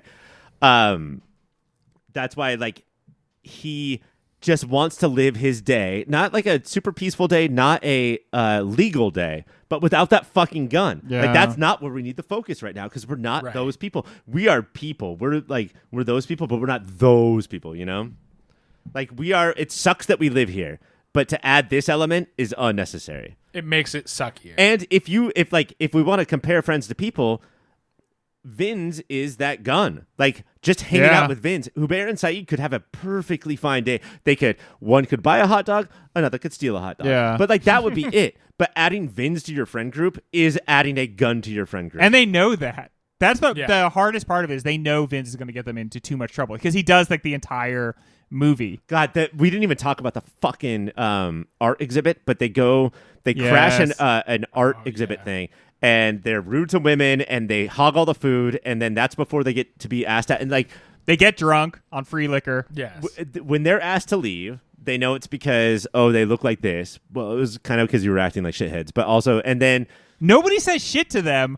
Yeah. Before they start like disrespecting women, and they disrespect these women almost right away. But there's a real quick part of that scene where Hubert and Saeed are like, I don't know if they're going to take those ladies home, but they're having the four of them are having a good time. They're and then, being charming. Right. They're having a good time. And then Vinz walks up, and it's fucking over, dude. Yeah. He is the gun. Yeah. Has Saeed never had a haircut before? Has Vinz ever given a haircut before? How can you hand Vinz a clipper and then be like, "Don't fuck up my look"? Everything's a weapon in his What hands. are you doing? Look straight. Just keep looking straight. you're and it'll be blaming Saeed okay. for what if you're happened. not twitchy, it'll be fine. Don't have this guy cut your hair. Can I kind of say, and I also think that the cut to the eyebrow looks cool. His little It does. shave right up the side of his head, I kind of like it. It did look good. If they had worked the fade in a little bit better, he didn't need any kind of haircut. He's got his beautiful curly hair. Go with that. That's what the ladies want to see. Mm-hmm. It was announced in September that Haine will become a stage musical. Which parts of the movie need to get their own song? Well, our exhibit, and it's a song in the style of Exhibit. Of Exhibit. For sure. Yeah. I was thinking there's the last scene, like a fun number where like everybody has a gun. They're all just The gun, pointing the at gun. each We other. both went for the gun. Just do the Chicago. We all knew that tonight was gonna go off. At some point, after the first 20, 25 minutes of this movie, one thing has been repeated multiple times, and it keeps going throughout the movie. But Saeed needs I don't know if it's a monologue in musicals or where you step out and you're in the spotlight and nobody else can be seen. And you're just like, stop talking about my sister. Please stop talking about my sister.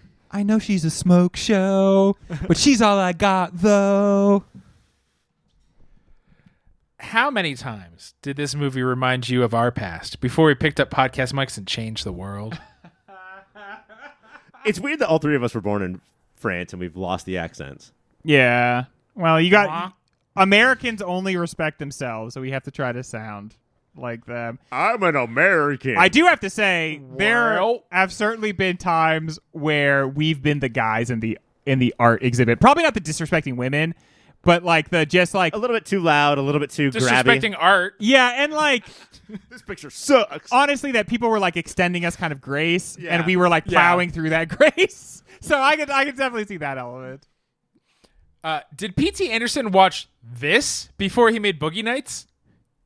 Was that your question for Breaking the Waves and Punch Drunk Love? It is a callback to that because did he watch that before he made Punch Drunk Love? But did he watch this? The scene where they talk to ampersand. Asterisk. Yeah, asterisk. Ast- Who, Asterix, if thank you you. watch some American versions, his name is Snoopy because we don't have an asterisk in our comic book world. Because Oh. Asterix. That's and, a French comic book character. Yeah. So they changed it to Snoopy.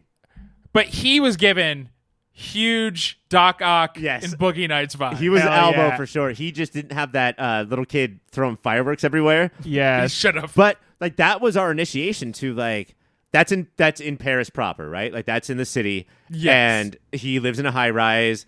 It looks like a Or classic- he's in somebody else's apartment. He's like squatting or watching his house. but he's got the robe. He's high as fuck. yeah. And yeah, he's doing the this is our initiation to your gun doesn't make you a man, dude. Like yes. I'm not agreeing with anything that Asterix Snoopy did because he played Russian roulette or He pretended faked to. it. But That's still, Belarusian roulette. put anytime anybody can put a person like Vinz in their place, I'm in. I Yeah. fucking love it. He's got a lot of energy. He is the kind of honestly, this performance is the kind of performance that we invented the pound for pound performance Exactly, for yeah. because he owns Scene this part stealer. of the movie. There are 3 different dudes who show up in this movie for like 2 minutes, and it's like they were all vying for the pound for pound Yeah. award. And didn't tell Last a long que- story without anybody interrupting. I love that in a Haine character. I would love that in real life. Is it kind of cheap to return to the quote that begins the movie about the man falling floor by floor, and then having one of those characters explicitly state what the meaning of that story is? at a certain point, I would like to roll my eyes a little bit and then give the filmmakers and screenwriters credit for making a wonderful thing. Is that okay? You know what? We'll allow it. It is. You're right. It is, but still. There are probably 5 different moves this movie makes that in a different movie you would want to roll your eyes about. Because there's also then like the world belongs to you, and then he goes and crosses it out, and so it says the world belongs to us. He replaces it with an N, so the world belongs to us. There's a part where Hubert looks up, and above him the graffiti says like "We're what's coming," and I have to say none of it bothers me. Because yeah. And also, I think even though Hubert explains exactly what is meant by that quote, I feel like we live a few floors down from this movie, right? Like I'm in a way, it's like, well, does it feel like the apocalypse is always happening? Yeah, because you still haven't hit the ground yet, dude. Like there is still the ground rushing up at us. Just because we haven't hit it yet doesn't mean that like we survived anything or that this movie was wrong about what's coming. It is still coming, and we have to figure out what we're going to do. Also, present company excluded, but we all have those dumb friends where you have to, like, when you're talking to them, sort of explain straight up exactly what you're talking about. Like, when somebody comes up to you and says, oh, I love the TV show The Walking Dead, you have to be like, oh, I've seen it. But I love the comic book written by Robert Kirkman. And so that's sort of what he's doing. It's just like, oh, Vinz, you're not getting what I'm saying here. Yeah. And you have to explain. Yeah, you're right. You have to explain things to Vinz. And he probably by the time you get Howard with your explanation, he's already on to the next thing anyway. He's already like trying to fuck a cactus or something. That is all the time we have. We're going to take the quickest breaks, and when we come back, give out some awards. Now it is time to hand out the awards. We did mention that the director, I call him Mathieu because we're tight like that, but you might know him as Kassovitz. He did win Best Director at Cannes, but the awards that quote-unquote matter, the Oscars, I don't think gave this movie anything. Well, Mike, this is in the weird zone where this is a 1995 movie for all intents and purposes, except for that it came out and was shunted quickly in America in 1996. Unfortunately, those are the rules that we go by. So, yeah. You have to make some decision about how you're gonna how we're gonna like apportion the movies to different Best years. movie of 96, Godfather Part 2. Our rule is if you can go see it in the theaters in 96 in America. And but like if you won't have a French movie of the year, we will sponsor that and just do the movies that came out in France in 1996. Honestly, that's not a bad country. Like France or Spain, Scotland, any of these places could have their own movie of the year. And we open franchises. We will be taking a cut, and you will pay us to franchise, but we are open to it, so please email us. Well, it would be called contact@popfilter.co. We call it a franchise. What do you think? Of course. Well, if it's the French, yes, but if it's Spain-chise. A Japanese trio, then no. We're going to give out some awards tonight. Starting with 90s slang. Greg, what's the 90s slang? Okay. I got rowdy about this one. Saeed's telling a story. Probably not true. I mean, it seems like he's very much making this up as he goes along. But it's up. And again, like Saeed is a huge reader of like Truly Tasteless Joke Book. Yeah. So who knows what stories are real? Yeah. Also, I think like a reader of like Penthouse Forum or something. So he's like regaling the bros. So this movie, we didn't talk about it a ton, but this movie reveals how much of masculinity is just simply bullshitting. Like men pretend to be whatever masculinity is, and it's all so much lying and so much false bravado. So he's talking about banging this chick. And he's like, her panties, she had those kind of panties, what do they call it? And Lindsay's like, a G-string? And he's like, yes, a G-string. There was a time where people didn't know what a G-string was, where it was like the hip new thing. They invented underwear that instead of going comfortably over both butt cheeks, sort of like, and holding it in place, instead you could have one thread that would go directly up your butt crack. And I know what you're thinking, like, well, I tend to try to keep things out of my butt crack. The string's going to go there.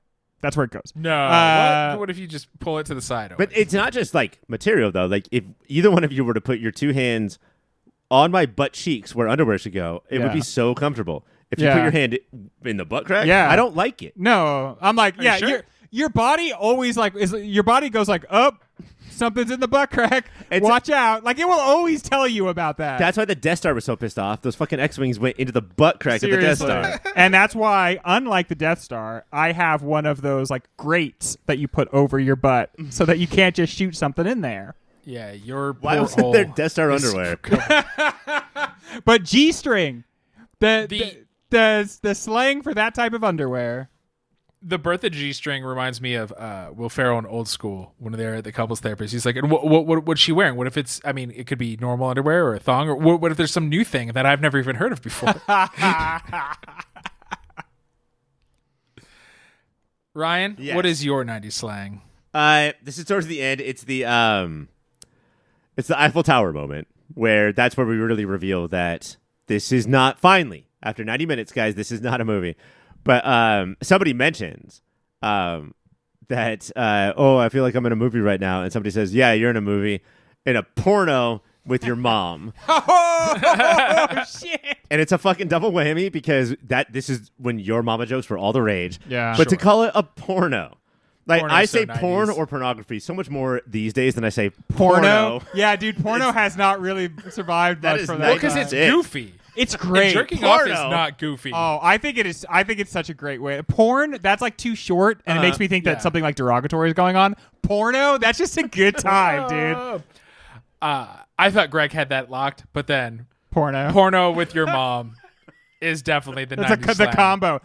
This comes from a time where you would get together with your stupid knucklehead friends, and you would each badmouth the most beautiful, precious woman in each other's lives. For what? I guess for being your mom. And Greg and I and Mike stopped doing that about me and Greg's mom. Some of us have grown up.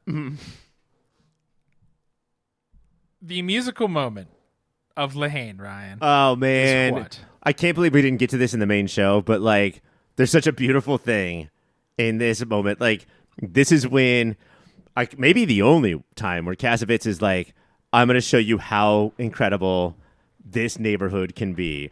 When an actual DJ, Cut Killer is his name, we all remember from 96, points his speakers out to the ghetto and does this for free. I don't think he's taking tips or anything.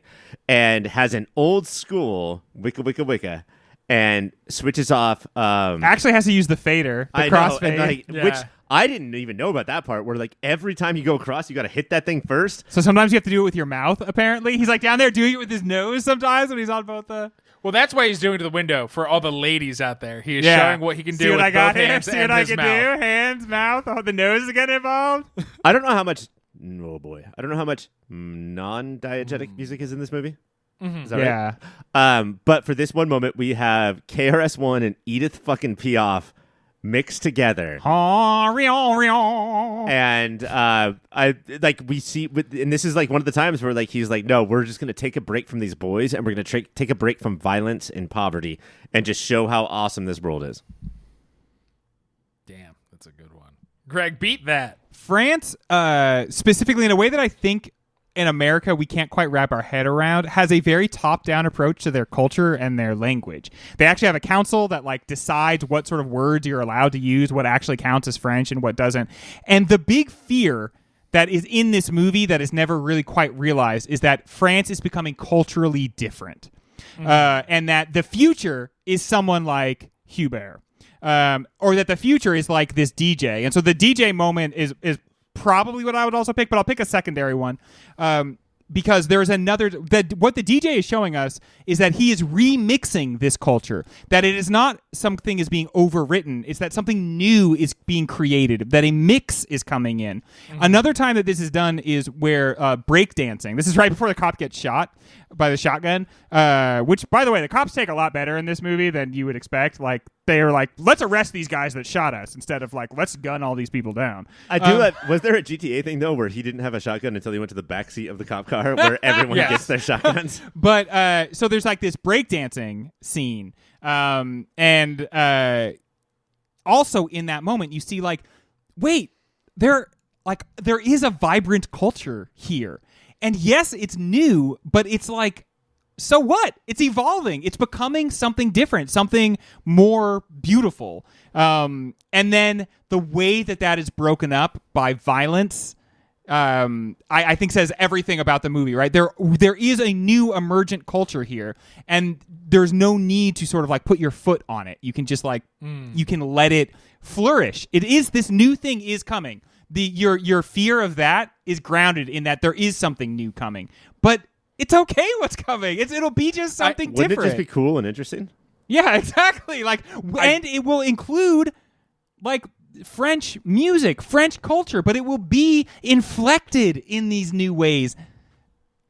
I do love that the thing that's new in France is 15 years old in America. That's fun. But like, you got to understand though. Oh, sorry, were you about to award points? I was, but you can. No, keep I talking, hate to interrupt guess. that moment. Isn't it so weird that another country, like we can throw shade because we're also falling into fascism, but it's so surprising that a country so conservative that they have a language police would also fall back into fascism. That's crazy.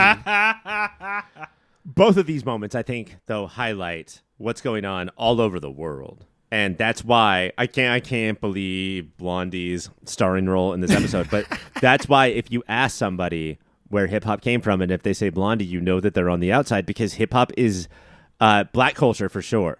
But the words that they write, it's so very clearly the people who do not have a voice finally have a voice.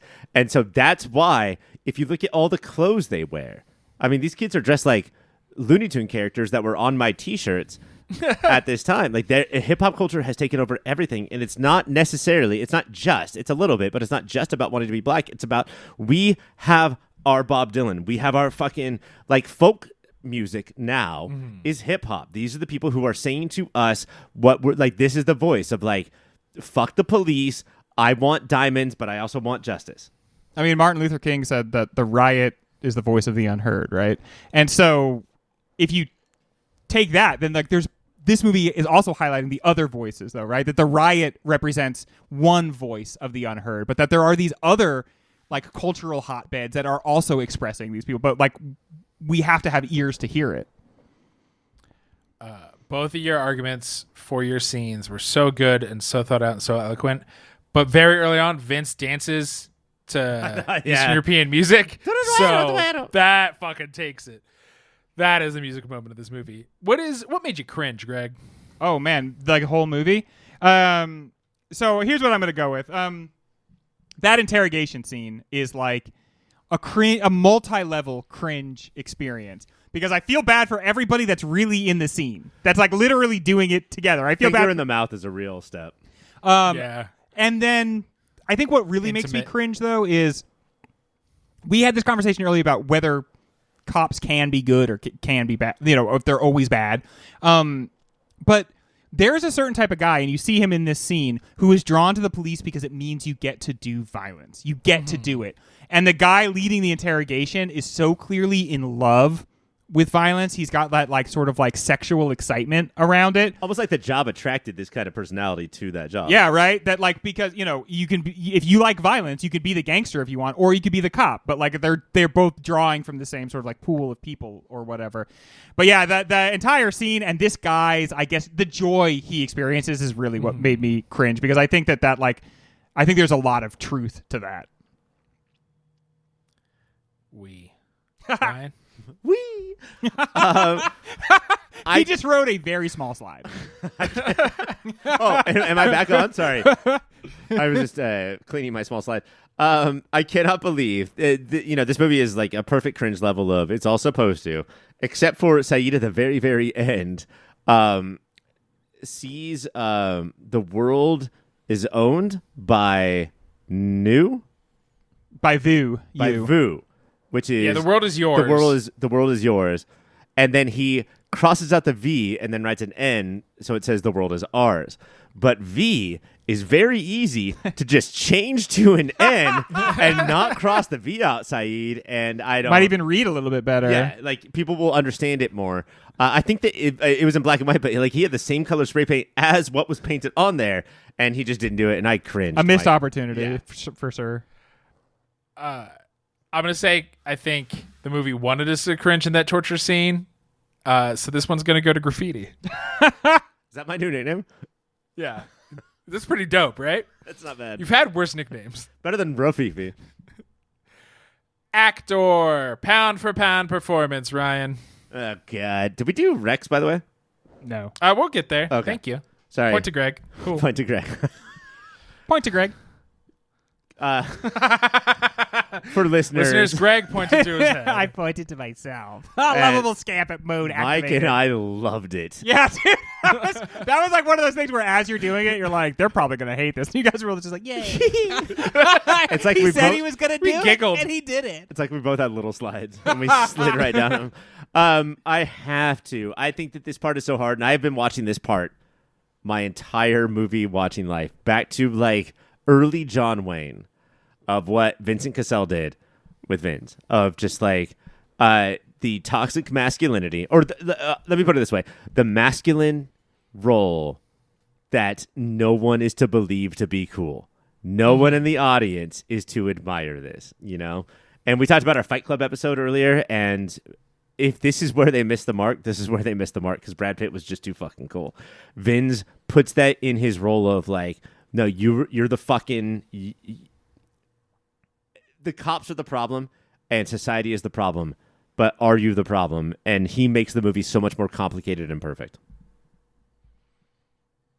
Gregory. Yeah, I'm going to go with Hubert Kunde, who played Hubert, because to me, Vince is so in your face and so obnoxious. He's got a real Matthew Lillard energy through a lot of it. Shaved head. But Hubert has like, you feel like he's the stakes. Like there's a chance for him. I never felt like there was a chance for Vince. I never like he seems like he's on that train to the gulag or whatever. Like he's not going to make it. Doesn't have to be, wants to be. Yeah, but there's this chance for Hubert, and the way the actor like plays that sensitivity, plays that wisdom, and like you kind of see his heart breaking through the movie, but also that he's like standing up to it, and you see that like he hates his friends, but the second like those art gallery people start giving them a hard time, he's like, and what happened here? What harm have we caused? Right? Like he like so quick to defend his friends, and that's probably like a bad idea. And I just felt like that soulfulness coming out of like,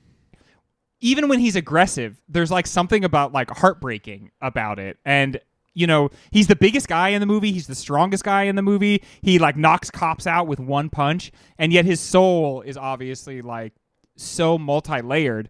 And I think that you're getting all these different things from his performance, and it's giving you a couple extra gears than what Vinz is giving us. And I think his performance, based on like this is not what the movie says, but his performance shows us that he is double smart than Vinz, but gets double racism.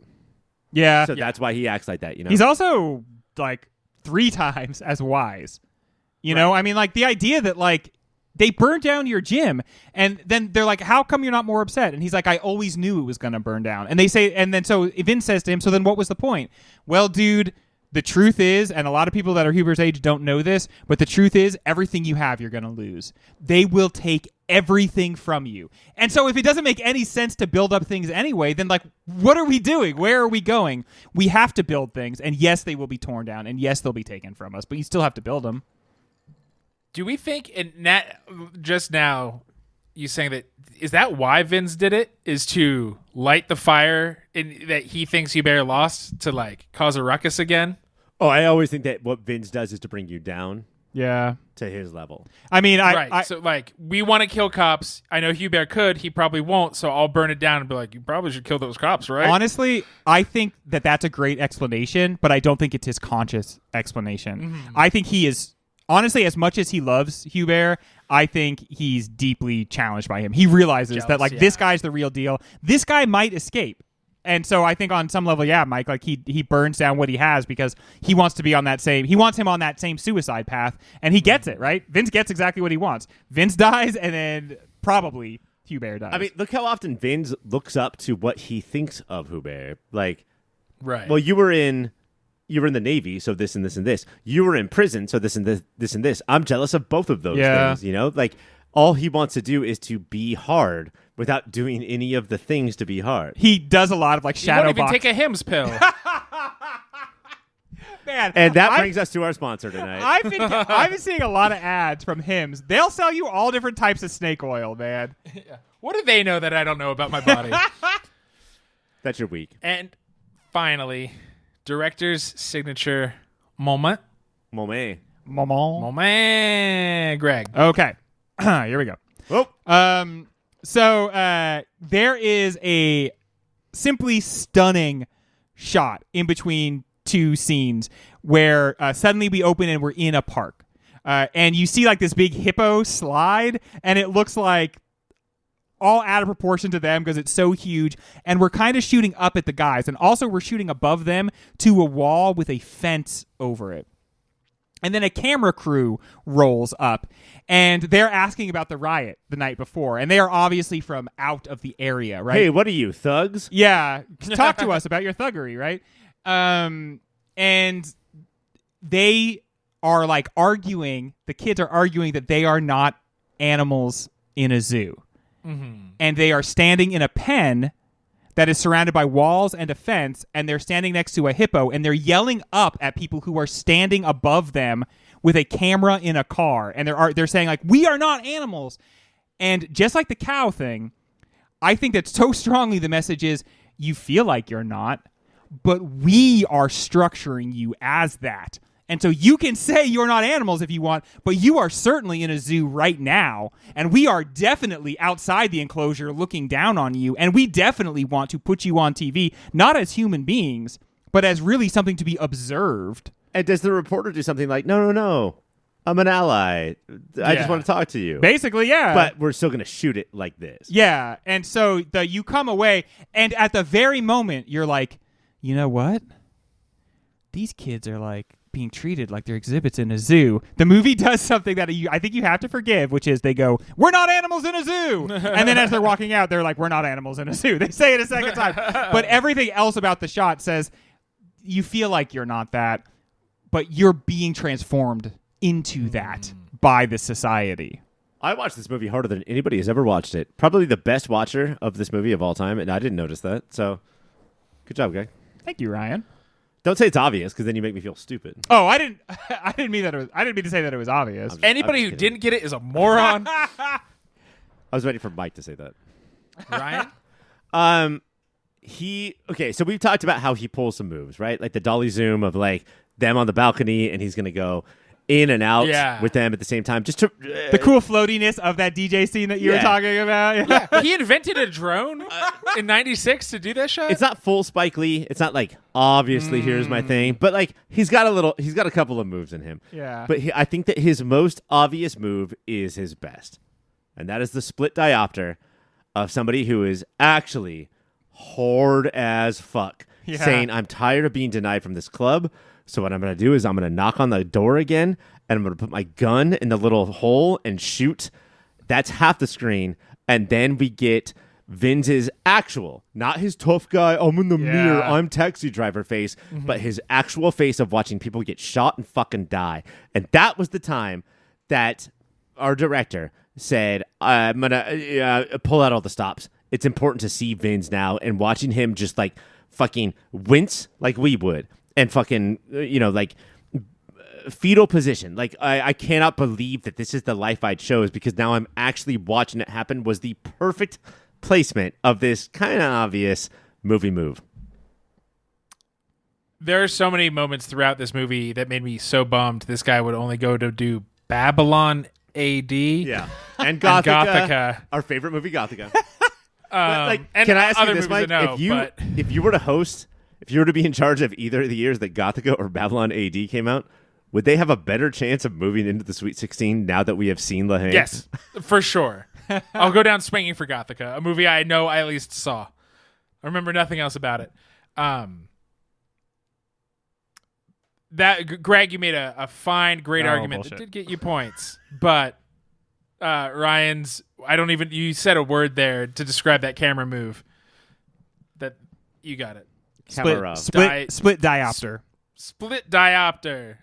That's a tool they use in the Spider-Man animated series, right? I think to make portals. Yes, that's what Norman Osborn has. You should have seen me typing mine up. I was like, "This is points in the bank." That was the smartest thing I've ever said on the show, and I could tell you got points for it. I could tell that Mike was not going to give it to me. You got points. I thought it was brilliant. I think Kassovitz should get points, really. Yeah. Finally, before we get out of here, And you know what? Listeners, I know you're saying this is a long fucking episode. It deserves to be. It deserves to be twice as long. It's Haine. It's Haine. It's the one that everybody circled. As soon as 96? Oh, I know my boys are doing Haine.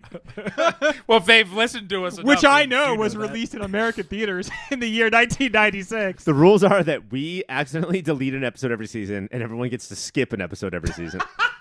Listeners. One for them, one for us. Recommendation. I wish we could line those up a little bit better. Ryan, what do you recommend? Oh man, there's so many things to recommend, and I really wanted to recommend something that nobody's ever heard of, but I couldn't just not take the opportunity to bring this movie up. It is the forgotten part of the city where the cops are not there for you. It's fucking sweltering hot. And we're going to deal with all of the issues. It has to be Do the Right Thing. I just want to talk about Do the Right Thing again and again and again and again.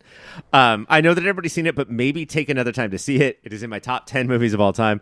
And I thought that this movie was just another movie that maybe hadn't even seen Do the Right Thing until Hubert and Saeed wake up and all of a sudden Vinz is gone. And they think that he has gone off to kill a cop.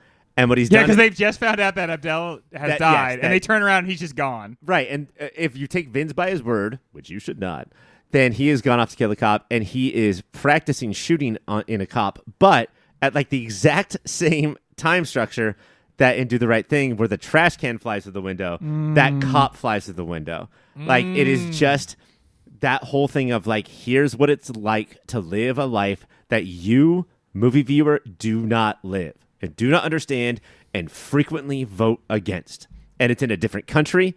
You know, it's like it's with different people, but still this plot line can be made and made and made again until we fucking die because people don't fucking get it. Those are two, we have talked about this movie and Do the Right Thing tonight. Those are the two of the most important movies of the last 50 years. And yet we need to keep making them and making them and making them. Sisyphus. Still, you have no choice. You can't stop making them. Can't stop, won't stop, Greg. Would you believe that Spike Lee is in the Pop Filter Hall of Fame? Well, you might believe if both people recommend a Spike Lee movie, but I'm going to go with 25th Hour. The sort of it was like hard not to think about it. the last the last night of a group of dudes together, the like simmering racial tensions. In 25th Hour the backdrop is 9/11, but it feels like it just happened in the same way that the riots just happened here. Both feel like deeply apocalyptical, and both are just like you're just hanging out in this city with these dudes, and you're seeing parts of the city that you don't really otherwise see. I mean, there's like so many like under bridge shots in 25th Hour where they're standing around, it's just like dripping wet, and you're like, this does not look like the glamorous, city that is like the cultural capital of the world. Just like removing the lights from Paris, like there's no romance in this New York. Yeah, I mean, the apartment that's right over the which, man, what a good apartment at one point. Yeah, right next to the World Trade Center, and now it's just like this like toxic pit basically. And yeah, so just like a weird thing is happening where when I think back to 25th Hour, a movie that is shot in color, I actually have been thinking of it as being in black and white because Haine just like the vibes from the very beginning of it just put me in that headspace. Everyone listening to this has seen Do the Right Thing. Please go watch 25th Hour and check out the episode. Right? We did a great 25th Hour episode. Rate, review. Yeah. Also, might go to popfilter.co. That's the website where we do all the stuff. Can I recommend, please? Oh, I'm sorry. I apologize. You're not sorry at all. I can see it in your eyes. You're delighting. My movie, it's a story. The cops are not there for you. And it is sweltering, which is why I made a face when you said those words, Ryan. It is about a city that we only see the beauty if we see it at all. Spike Lee's Summer of Sam? It is not. It is, I wish I looked up the director. It is highly stylized in a very different way. It is hyper color and not black and white. It is 2000's City of God. Fernando Meirelles? Sure. I want to say. But it's about Rio, and you never see the Redeemer.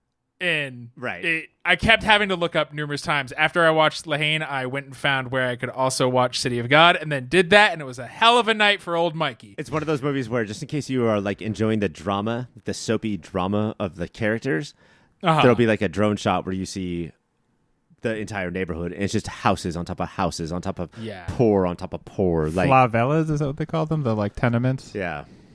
It is rough. And very different vibes, but very similar themes, I'd say. But La Haine. City God not directed by Spike Lee, so Mike, I'm gonna have to But take not up. direct. So it is my fault. So I lose. Yeah. That is not the official recommendation. The official recommendation is watch Spike Lee. Spike Lee, one to watch. Keep your eye on this young up-and-comer. He's going places. Specifically, the basketball court. Man loves his Knicks. Is that true? Is that the team? Yeah, loves You it? did nailed it, buddy. Oh, fuck He yeah. was also recently getting rowdy for the Liberty, the champion of the NWA. Although there's some WNBA. controversy with that championship. Is there really? Oh my! That's not what goodness. we're here to talk about. Oh, the officiating. Yes. Yeah. You are both losing points the more you do this.